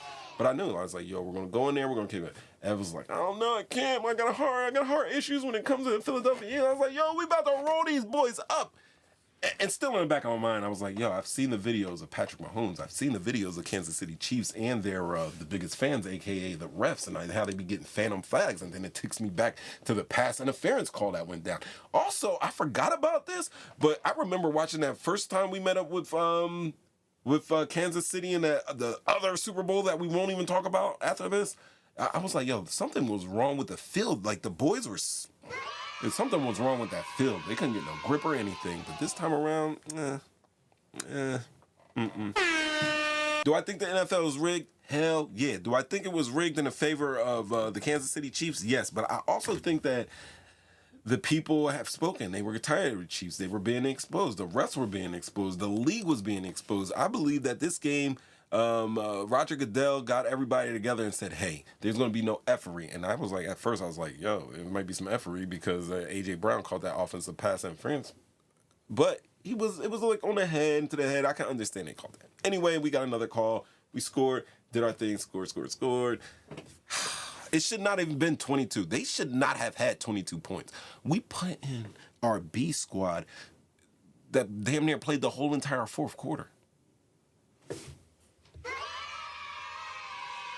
He snuck one in on our B squad and got a prevent defense type of tub earlier than that, giving them 22 points. But honestly, we stuck them up. Shout outs to Isaiah Pacheco because I was watching him. It was one of those games where I was like, yo, the Pop, that's my dude. Like, I want him to get 200 yards in a loss, in a losing. I want him to have like a great game, but in a losing effort. And, like, you could still see him out there. Like, he still had that effort. Remind me, he was like a little kid. Like, because they would be the Wolfpack would be getting done in, but he still kept his composure and did everything he had to do. He was trying to save time. He was running the ball back to the ref, you know, trying to get as many plays in as possible to help his team. Ultimately, this year they came up short, and the Eagles won, and that's what I'm talking about. So if anybody asks us, we don't care. We do not care. Let me know. 313-825-5557. Now is the time. If you want to talk about Kendrick, you come in, you talk about Kendrick. If you want to talk about my birds, you talk about the birds. But you just call in, let me know. I'm going to put the phone calls up right now so I can see them when y'all call. And somebody's called already. I'm sorry, I left you in here for 2 minutes. Let's go. Go Birds. Go Birds. Go Birds. Go Birds. Yo, is this Ramen? Yes. What's going on, Cuzzo? One more cheer for you. I'm going to throw an air horn out for you. I'm going to throw the clapping out for you because honestly, I've been watching your little posts, and you know what? You're a good guy. You're a good guy because you know we love those birds, and I appreciate that that you've helped support. Even though I know you are gangrene, you're a giant. You're a giant, but I appreciate the appreciation. I'm a Jets fan, not Giants. Oh, I'm sorry, Jets, gangrene. You sure you don't want to be an Eagles fan now? I gotta get a jersey, my man. Because honestly, listen, if you're not an Eagles fan, I don't know there's a lot of people on the bandwagon, and I'm looking at those people on the bandwagon like, oh, like, who are you? You know what I mean? But for you, cousin, if you wanna just come over and be Bird Gang, by all means, you're welcome. You're coming over? Yeah. All right, I got a kit. I'm gonna get a kit together for you then. That's right, yo, ladies and gentlemen, y'all heard it right now. We got one. We got one that is now for the birds. My cousin, Ramen. Yeah. Man, they was getting blown out. She was getting blown out in the first 2 quarters. Like, damn. I didn't expect it to be like that. I didn't know what to expect in that game. I didn't know going in the game that we were going to win, and I knew that we had the best team. I don't even know how the Kansas City Chiefs got their plan because I was a little bit more wary of having to play like Buffalo or revisit Baltimore, Derrick Henry and those boys again. But damn, it was ugly. And you know what? It wasn't. To me, what was ugly was that, like, honestly, it was something that I was just watching. I wasn't thinking about it until Buddy said that, yo, we didn't blitz. And then, like, 2 plays later, they blitz blonde. We blitzed, like, one time that entire. Our front four was so dominant. 5 sacks and a fumble. You know? When they hit his arm and he went back and he was fine, I was like, oh, man. I thought he was going to limp off. I would have limped off. Patrick Mahomes should have limped off and let somebody else finish that game. No, that's part of his legacy, taking that out. Just saw his face doing the national anthem. You should see his face. He's like, I don't really want to be here. He's like, he didn't want to be. He already knew it was happening. You think it's rigged? I think NFL is rigged, just like WWE. But like I said earlier, like I hope that Roger Goodell was just like, hey guys, you know what? We're turning off all the cheat codes here. You guys are just gonna go play with this game for real. That's what I'm thinking. Yeah. And shout outs to Jalen Hurts. What do you think about Jalen Hurts' performance? He's a beast. The only thing they thought they had to do was stop Saquon, and they ain't know this man has an arm. Man, the fact that I watch him week in, week out, and I watch those plays, I don't know what these guys on ESPN are watching. I don't know if they're just watching the little 13 to 15-minute highlights that you get after each Sunday, and they're just watching big plays, but they're not watching the in and outs. Yeah, they're not watching the in and like. If he rolls to that left, he can throw. He throws that rope down the line. Devonta. Not saying we got great wide receivers, but it's not really like they don't have to jump out or do anything extra athletic other than just run and catch the ball. And it's amazing. And I am one of those ones that was not sold on either Nick Sirianni or Jalen Hurts until like maybe week 5 or 6. Then I was like, oh, they're real. Even going in the Super Bowl game, I'm like, we're talking about Andy Reid is one of the greatest NFL coaches of all time. Of all time. I had him before. Like, I know Andy has some tricky. Sirianni was on the other team as well. Yeah. On the Chiefs. Yep. He switched back and forth. You know. Yeah. But I was like, yo, Andy Reid is going to have something for us because, that coaching does come in. The play calling does come into it. But, shoot, we just had the better players overall. We had better personnel. And I think, really, the MVP could have been split among, that defensive line. They were killing. They were killing. And I'm not going to lie, I love defense. That's my favorite part of football is defense, honestly. Especially the way they play is so dominant, man. They were just like the offensive line was on roller skates. They was just pushing them back. They were throwing linemen into Patrick Mahomes. He looked bombed out and depleted. He looked like he needed like a protein pack and a water with some gelatin in it or something like that. Some salt crystals. Himalayan sea salt. Gilly the Kid. Did you hear about the brother that said that was disrespectful for us to sing Lift Every Voice and sing at the Super Bowl? DEI took over halftime. Holla. I mean, I do have that. Oh, wow. You wrote a lot there. I did not. Gilly the Kid is the big mascot for the Birds. Hey, Ramit, why you talk about... he was a big... Like, the Blow the Whistle, that's our song. The first Super Bowl, Dreams and Nightmares. We didn't have no song going into that second Super Bowl. Well, the third, that would have been the third Super Bowl, the one that we lost previously to this one. There was no song. First one, Dreams and Nightmare. This one, Blow the Whistle. And he does a dance with the bigger hat. Got his neighbor in on it. Like took him to Super Bowl. Y'all think I like Candy. Dance. Like Gilly the Kid. Candy. Ow. Yo, it's just beautiful. It's just beautiful. What was your favorite part of the game? When they poured the Gatorade on Nick Sirianni in like the third quarter. When they poured the Gatorade, was that the third quarter? Yeah. It had to be like into the fourth quarter. But you noticed that it was AJ and Devonta that poured that Gatorade on them, right? Yeah. And in the NFC Championship game, it was AJ and Devonta that poured the Gatorade on them when they were going to the Super Bowl. But you also seen him and AJ during the Super Bowl when, like, earlier in the game, AJ and him were jawing back, like Nick Sirianni and AJ were arguing with each other. I don't think they really like each other, honestly. I don't think they like each other. Or it's just two competitors and AJ just is very vocal. If he's disgruntled, he does it. But I also thought, like, last year, that drop-off in the season was probably, like, a locker room thing with AJ Brown in there. So, but then I'm seeing clips of them all hugging it up. But everybody's awesome to each other when you win a Super Bowl. I mean, you don't have no enemies inside that locker room.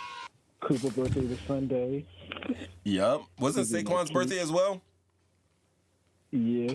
I think it was Saquon's birthday. Love. Tell him in the chat. I don't know if you already said. Tell him in the chat. Did I not call that pick six? Have I not been calling that pick six for weeks now? I called it. Not only that, Love. Also tell everybody how I said that we gonna kill him on the Super Bowl. I wasn't nervous or anything. It was like watching them. Yeah, it was like playing the Jaguars. I was like, obviously, 2-time Super Bowl winners back to back. I thought they was gonna come with some heat, but man, when I've been watching so many TikToks on the Eagles. Yeah, the 3 and out early. Yeah, I got the best fans. We do have the best fans. And we also have the worst fans. That's just how it is. Like that dude in Green Bay calling people C words and stuff like that at the Green Bay game, that was uncalled for. It was really uncalled for. But also, I think a lot of fans went out and gave to charities. They gave to Washington, the Commanders charities. They gave to Green Bay charities. Like the fans actually did that. And they were well traveled. When they were cheering, like the Eagles fans were loud at that game. You could tell, like, we travel well. I think that's part of being able to go to the Super Bowl too. I think it comes down to how much money you make. Eagles have to be one of the more lucrative teams in the NFL. I mean, no one's going to beat the Cowboys right now, but because that's still kind of America's team. But we did that. I can talk about the Super Bowl for the rest of my life. I can talk about that game probably for the rest of my life.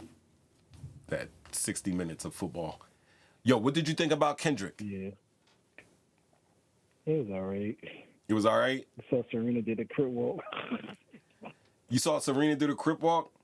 A lot of people's first, when they saw that, they were like, oh, that's Drake's ex. And I forgot they did. Yeah. They dated. And then he has the line where he says, I think I can beat Serena when she's playing with her left. That's the Drake lyric. But I do remember in 2012, she crip walked, I believe, I want to say...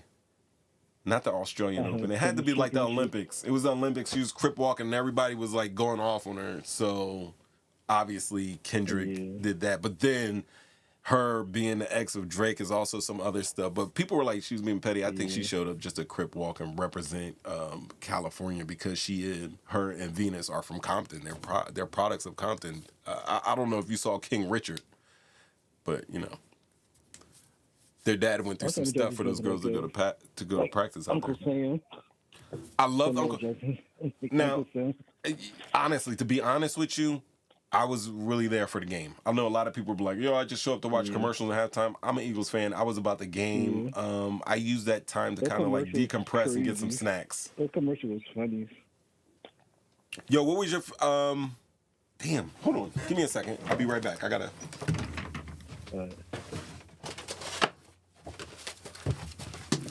I took some notes. I was taking notes of the game because I was like, I'm going to talk about it on the show. So it starts out, my first note was the AJ call on the first drive, and then our defense 3 and outed it, making the KC punt. And then there was one play where we utilized a fullback, which I haven't seen in a while. Like the last fullback we had was like Leonard Weaver, and he got hurt. I was going to get the McDuffie penalty. With the PI got it to the head. Then Jalen Hurts getting his tush push on. And then I had to ask, was Jalen wearing the band Jordans? Was those the band ones that he was wearing on his feet? Yeah. And then I got a note in here that says my neighbors were busting guns, which means we had scored because every time they scored, they were pow, pow, pow in the air. You could hear it. They were shooting outside. Then Remigio gives good field position to KC. Jalen Carter was getting chippy. Eagles first a third down. Nolan Smith pressured, made a punt. And then I said, Doritos alien commercial. So that must have been a good one. I think that Doritos like split the alien ship in half. I don't know. Am I allowed to show commercials on here without getting in trouble? Yeah, the Doritos and aliens commercials I thought were pretty. I thought the one was pretty good. I don't know if this is the one. I like the, what's that one? The Instacart one. The which one? The Instacart. Oh, with all the food? I know what you're talking about. Yeah. And they were talking about like the Super Bowl, like they got Caesar and you think about Caesar salad. That was my commercial. Dorito. Right? Hold on. Devonta Smith picks up the first down on the third. Jahan Dotson with the big catch to get him down in goal. Hurts with the keeper.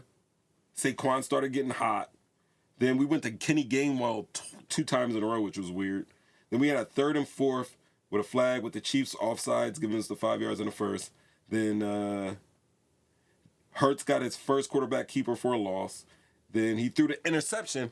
When he threw the interception, I know people were booing him, but that was it was like 3rd and 8 or whatever. That we were going to have to punt anyway. So I thought that was a really good heads up and sacrificial play if he meant to do it that way. But that's how I took it. I was like, that's a great punt. Shit, Jalen Hurts just pinned him at the 2-yard line. You can't even be mad at that. So then I got that, Jalen Hurts interception. And then the commercial was Seal. The Seal commercial is Seal with a Seal. Oh, yeah.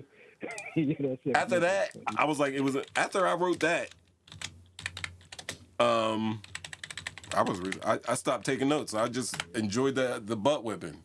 But yeah, the Seal commercial got me. Yeah, them sacks, man. Them sacks. Let's see.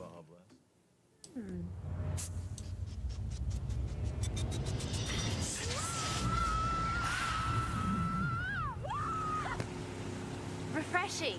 It's kissed by the perfect amount of tropical lime.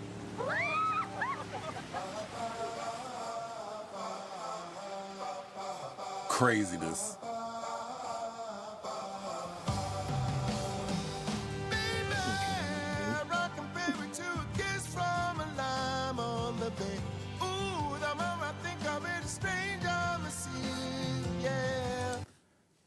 My God. Yo, I was dying. And then after that, I watched the game, and that was it.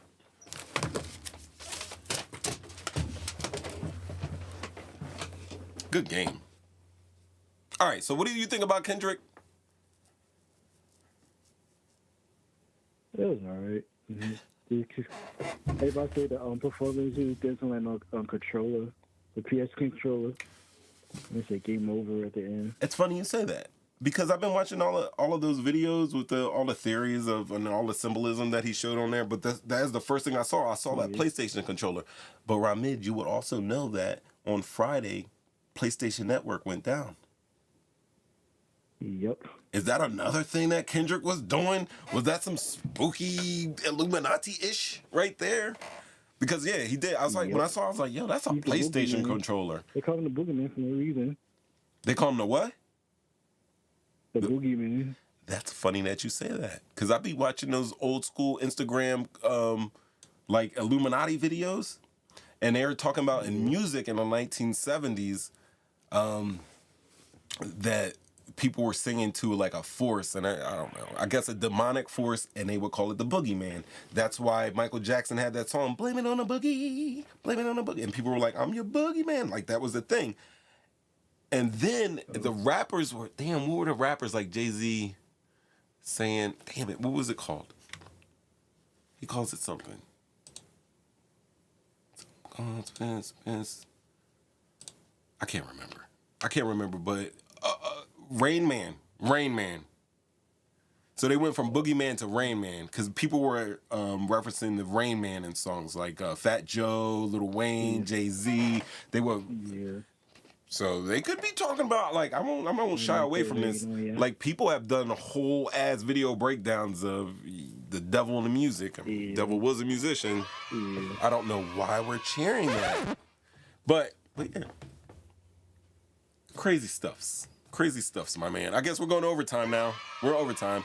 I'm with Ramid on the show right now, and I think you guys should know. You know, this is what we're talking about. That was the subjects, and it's we live talking shit, getting clicks is the channel. Right now, I'm on the phone with Cuzzo. All right, tell me anything.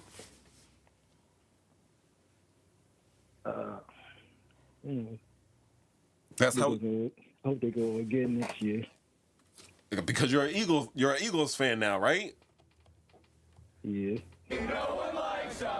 I got one for us, and he's a good one. You guys know you talking about the Eagles, right? So I think yeah, we can do a back to back. Next year definitely. Yeah. We got Howie, so they're gonna run work money and stuff out like that. Get these guys, some houses, some cars, or whatever to offset that other money. But I think they said Josh Sweat already is talking about leaving. Like they're not gonna be able to pay all these guys, and they had they had monster games, and then somebody said that Josh Sweat was leaving, and he's good. I like him. I like all of them. So hopefully we can keep the team together and go back to another one. Did you hear what they said about Jets and Aaron Rodgers? Like Aaron Rodgers and the Jets are in talk. Aaron Glenn was a Jet, wasn't he? A Jet? He was a like a cornerback for the Jets or a safety. He's a DB for the Jets. Not that long ago. Yeah, don't make me sound very old here because I'm not that old. But they said they had talks with Aaron Rodgers, and they said first and foremost, you're going to stop going off of Pat McAfee's show, and you're going to play in the preseason, and you're going to be there for the OTAs. Like, you're going to be, like, they're basically putting him. He's going to be on some rookie-ish. They're going to treat him like a rookie next year. And I was rooting for the Jets this year. Like, I would have loved to play you guys in the Super Bowl because, like, you guys got a young, promising team, good defensive backs. They got the two brothers. Yeah. You got Aaron Rodgers, like, one of the best to ever do it. Like, I was hoping that would pan out for you guys, but it didn't. I'm not pressuring Rodman. Love, you should know I don't pressure anybody. I don't pressure anybody. I do not pressure any. Those were not fireworks. I guess when you shoot in the air, it becomes. I'm sorry, what did you say? Every time I come in the chat, I play Eagles. You damn right. And you are. He is. I don't pressure anybody to become Eagles fan. If you don't want to be Eagles fan, stay over there. But Cuzzo's got to come over here. I can't. I got to save somebody. I can't save the world. I will refuse to save the world. But Cuzzo's getting on this arc. Come on, Cuzzo, get on this arc for the birds. Yeah. I might give me another that championship. Yo, that's up there. You coming over to over here to this side of green is just as it's just like one notch below winning the Super Bowl. That's how much you mean to me, Cuzzo. Crowd claps. Horns for you. We got an Eagles fan. We got a new Eagles fan. Fly, Eagles, fly. That's what we got. They also got a club song. What's up? You also got a club song. You got, all right, what is that? EAGAS, Eagles. ESLGSEL, Eagles. That lady sings it crazy. All right, so you thought Kendrick was all right. Obviously, you enjoyed the game. I loved it. Yeah, I enjoyed the game. I watched it on Tubi. What else is going on? Anything else new? No, I watched on Netflix. Yo, what you watching on that? Do you watch Invincible on, like, Amazon Prime? I don't got Amazon Prime. Oh, have you ever seen Invincible? I need to get Amazon. The cartoon? No. It's pretty good. I'm going to put you on. I'll put you on. They got a new season out. I think it's season 3. Season 3, and they're doing one episode per week. So I binged like 4. Have you seen the Beast Games? That's something to talk about. You haven't seen the Beast Games with Mr. Beast? You got to check that out. No. It's pretty good. It's pretty good. I binged that all Saturday. I watched each and all of those trying to win that $5 million. Oh, yeah. Yeah. All YouTubers in there. They did have some YouTubers in there? I know he was just dropping people. Yeah. Doop, doop, doop, doop, doop. And then he let the people do it themselves. Just like Squid Game. He did a Squid Games for these people. And, oh, man. Like, watching it. Yeah. Right, man. He had, like, over for this. I think you're trying to buy TikTok. He might have been. Was going down. We're in some weird times here. We are definitely in some weird times. Yeah. But just watching, like, of course, it's like a reality show. I don't believe that it's heavily scripted. I'm pretty sure that they have to do retakes to, do reactions and everything like that. Yeah. But just like how people, and they also make it the way that the pacing is, like when you're looking at it, you're not realizing that these people have been out on this island with Mr. Beast for a couple weeks now. So they have, made relationships and friendships and stuff like that, and they've talked about love and loss and life with each other when they weren't filming, and of course they got to eat and sleep and have a little R&R time while they're out there. But to see like these people, they of course go off into your own little groups and try to strategize to win the game, but a lot of them, when it came down, like, they were backstabbing the shit out of people. And I was like, yo, like, That's crazy. There were some good people that were like, "Yo, I'm telling you, this is my word. I'm gonna keep my word," and that's what it was. But and they lied. no, a lot of them that said they were gonna do what they did. Some of them did lie. And when it comes like all of them, I would say in a percentage wise, out of I don't know how many people were. It's like at one point it was like 500 people. Out of those 500 people, I'm gonna say that only 1 in 10 had that with them. Like, I'm not gonna do you I'm not gonna do you dirty. I know that I have an opportunity to win a crap load of money, and the only thing I gotta do is just like push you over the edge here, but I'm not gonna do that. And that all money is not good money, and you know, at the end of the day, you got a soul to contend with. So that was reality. I haven't watched reality shows in a while, and you know, it's a reality game show. So I don't really watch TV like that. I only watch my YouTube, my Netflix, and my games. Right, yeah. I'm usually scrolling, or you know, one of the, you know, like a documentary, loves true crime, or like Invincible and stuff like that. I like to watch old movies over and over again. Like tonight, I might go turn on Django and fall asleep to it. Everybody in my household, everybody in my household has seen that movie at least 10 times. And the thing is, they be like, "Oh, you're playing this movie again?" But then I play it, and they all end up watching it. Like that's our favorite movie in this household is Django Unchained. It is. And your dog named Django too. My dog is named Django Unchained Misfit - my last name. Let the children sing. All right, Rahmed, anything you want to say? Because I'm about to wrap up here. Tell the people. Hit that like and subscribe. Shit. Share with everybody. You heard him. Click like, share, and subscribe. He also said hit the notification bells, right? You told him hit the notification bells. Yeah. All right, cool. Yeah. Cool.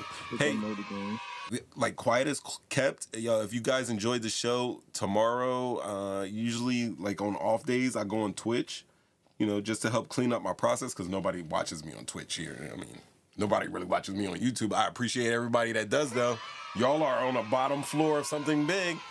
But like I like to go out and try new things on Twitch, and I've had Love in here trying to produce shows for me, so she's getting good.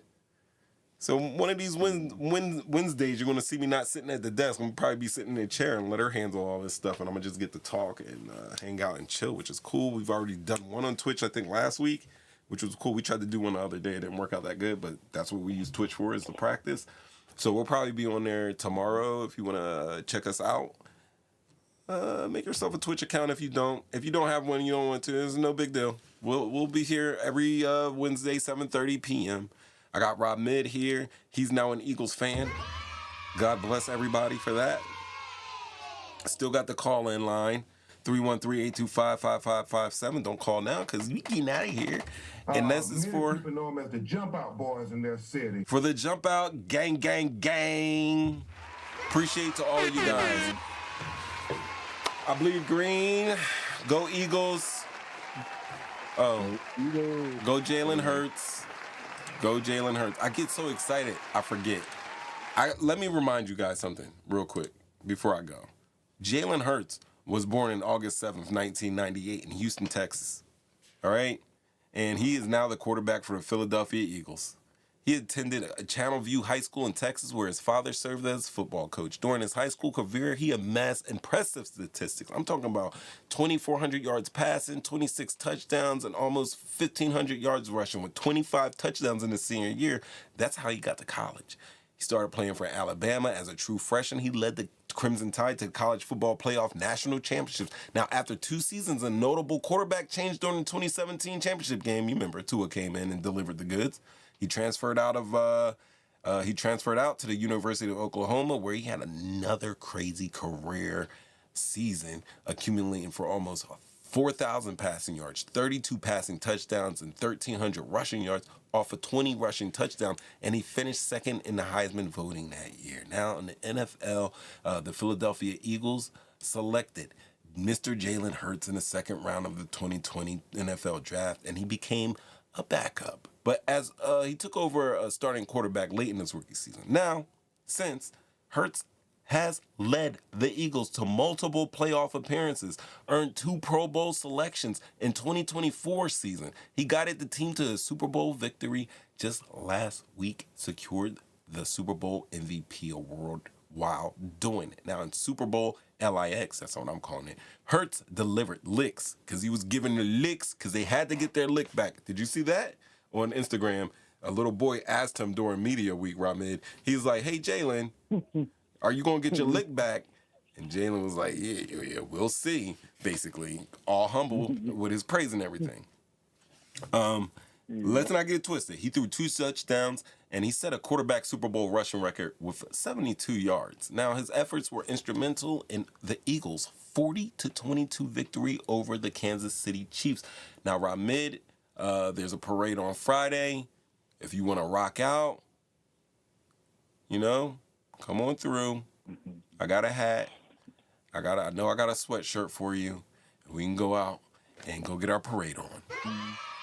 Anyway, following the Super Bowl win, Hurts went to Disney World. I saw another thing. They were talking about, hey, how's the defense, everybody? And he was like, good. He was smiling. He's great. Also, he has a little girlfriend. I'm not going to bust her out because it seems like they got a nice private relationship, but I will tell you this. His babes holds a couple degrees, one in Spanish, one in political science, and she works for IBM. So, because they're private, I'm not going to give out names or anything, though I have them. They have already shared engagement photos back in 2024. But let me tell you what, Jalen Hurts' journey from high school standout to Super Bowl MVP underscores his resilience because they were on his neck this year when he was when he was winning games throwing for 150 yards. People were like, "Ugh, I can't believe you can't throw for 400 yards." Meanwhile, Dak Prescott is throwing for 400 yards, but he's getting a bulk of those yardages throwing yards in trash time situations when defenses are in prevent. Just like Patrick Mahomes threw one over the top on us when we were in prevent. Just saying. Hurts was injured too, and he got right back.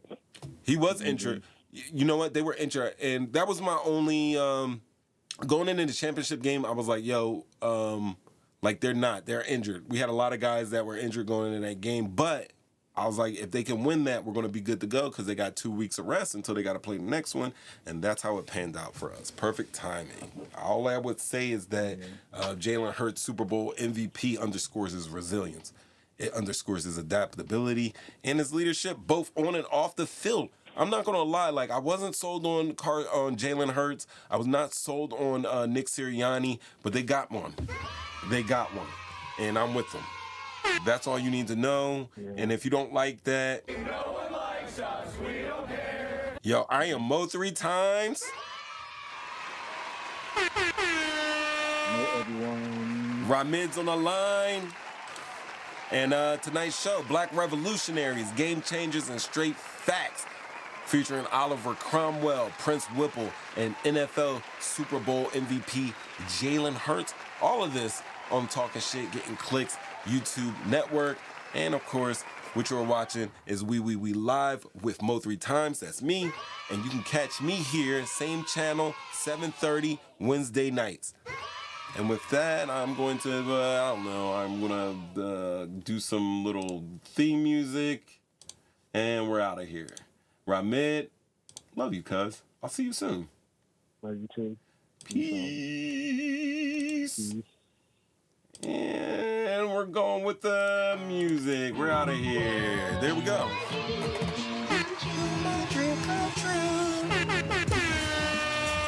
All right, see you guys next week. Everybody that came out through comments, hit like, share, subscribe. If you haven't hit like, please hit a like. If you just came here and you didn't get to see us live, hey, catch us Wednesday, 7:30 p.m. I'll be on here. At the latest, I'm at 7:31, but I'm usually on here dead ass on time. I'm Mo 3 times. This is We Live for Talking Shit, Getting Clicks. Peace.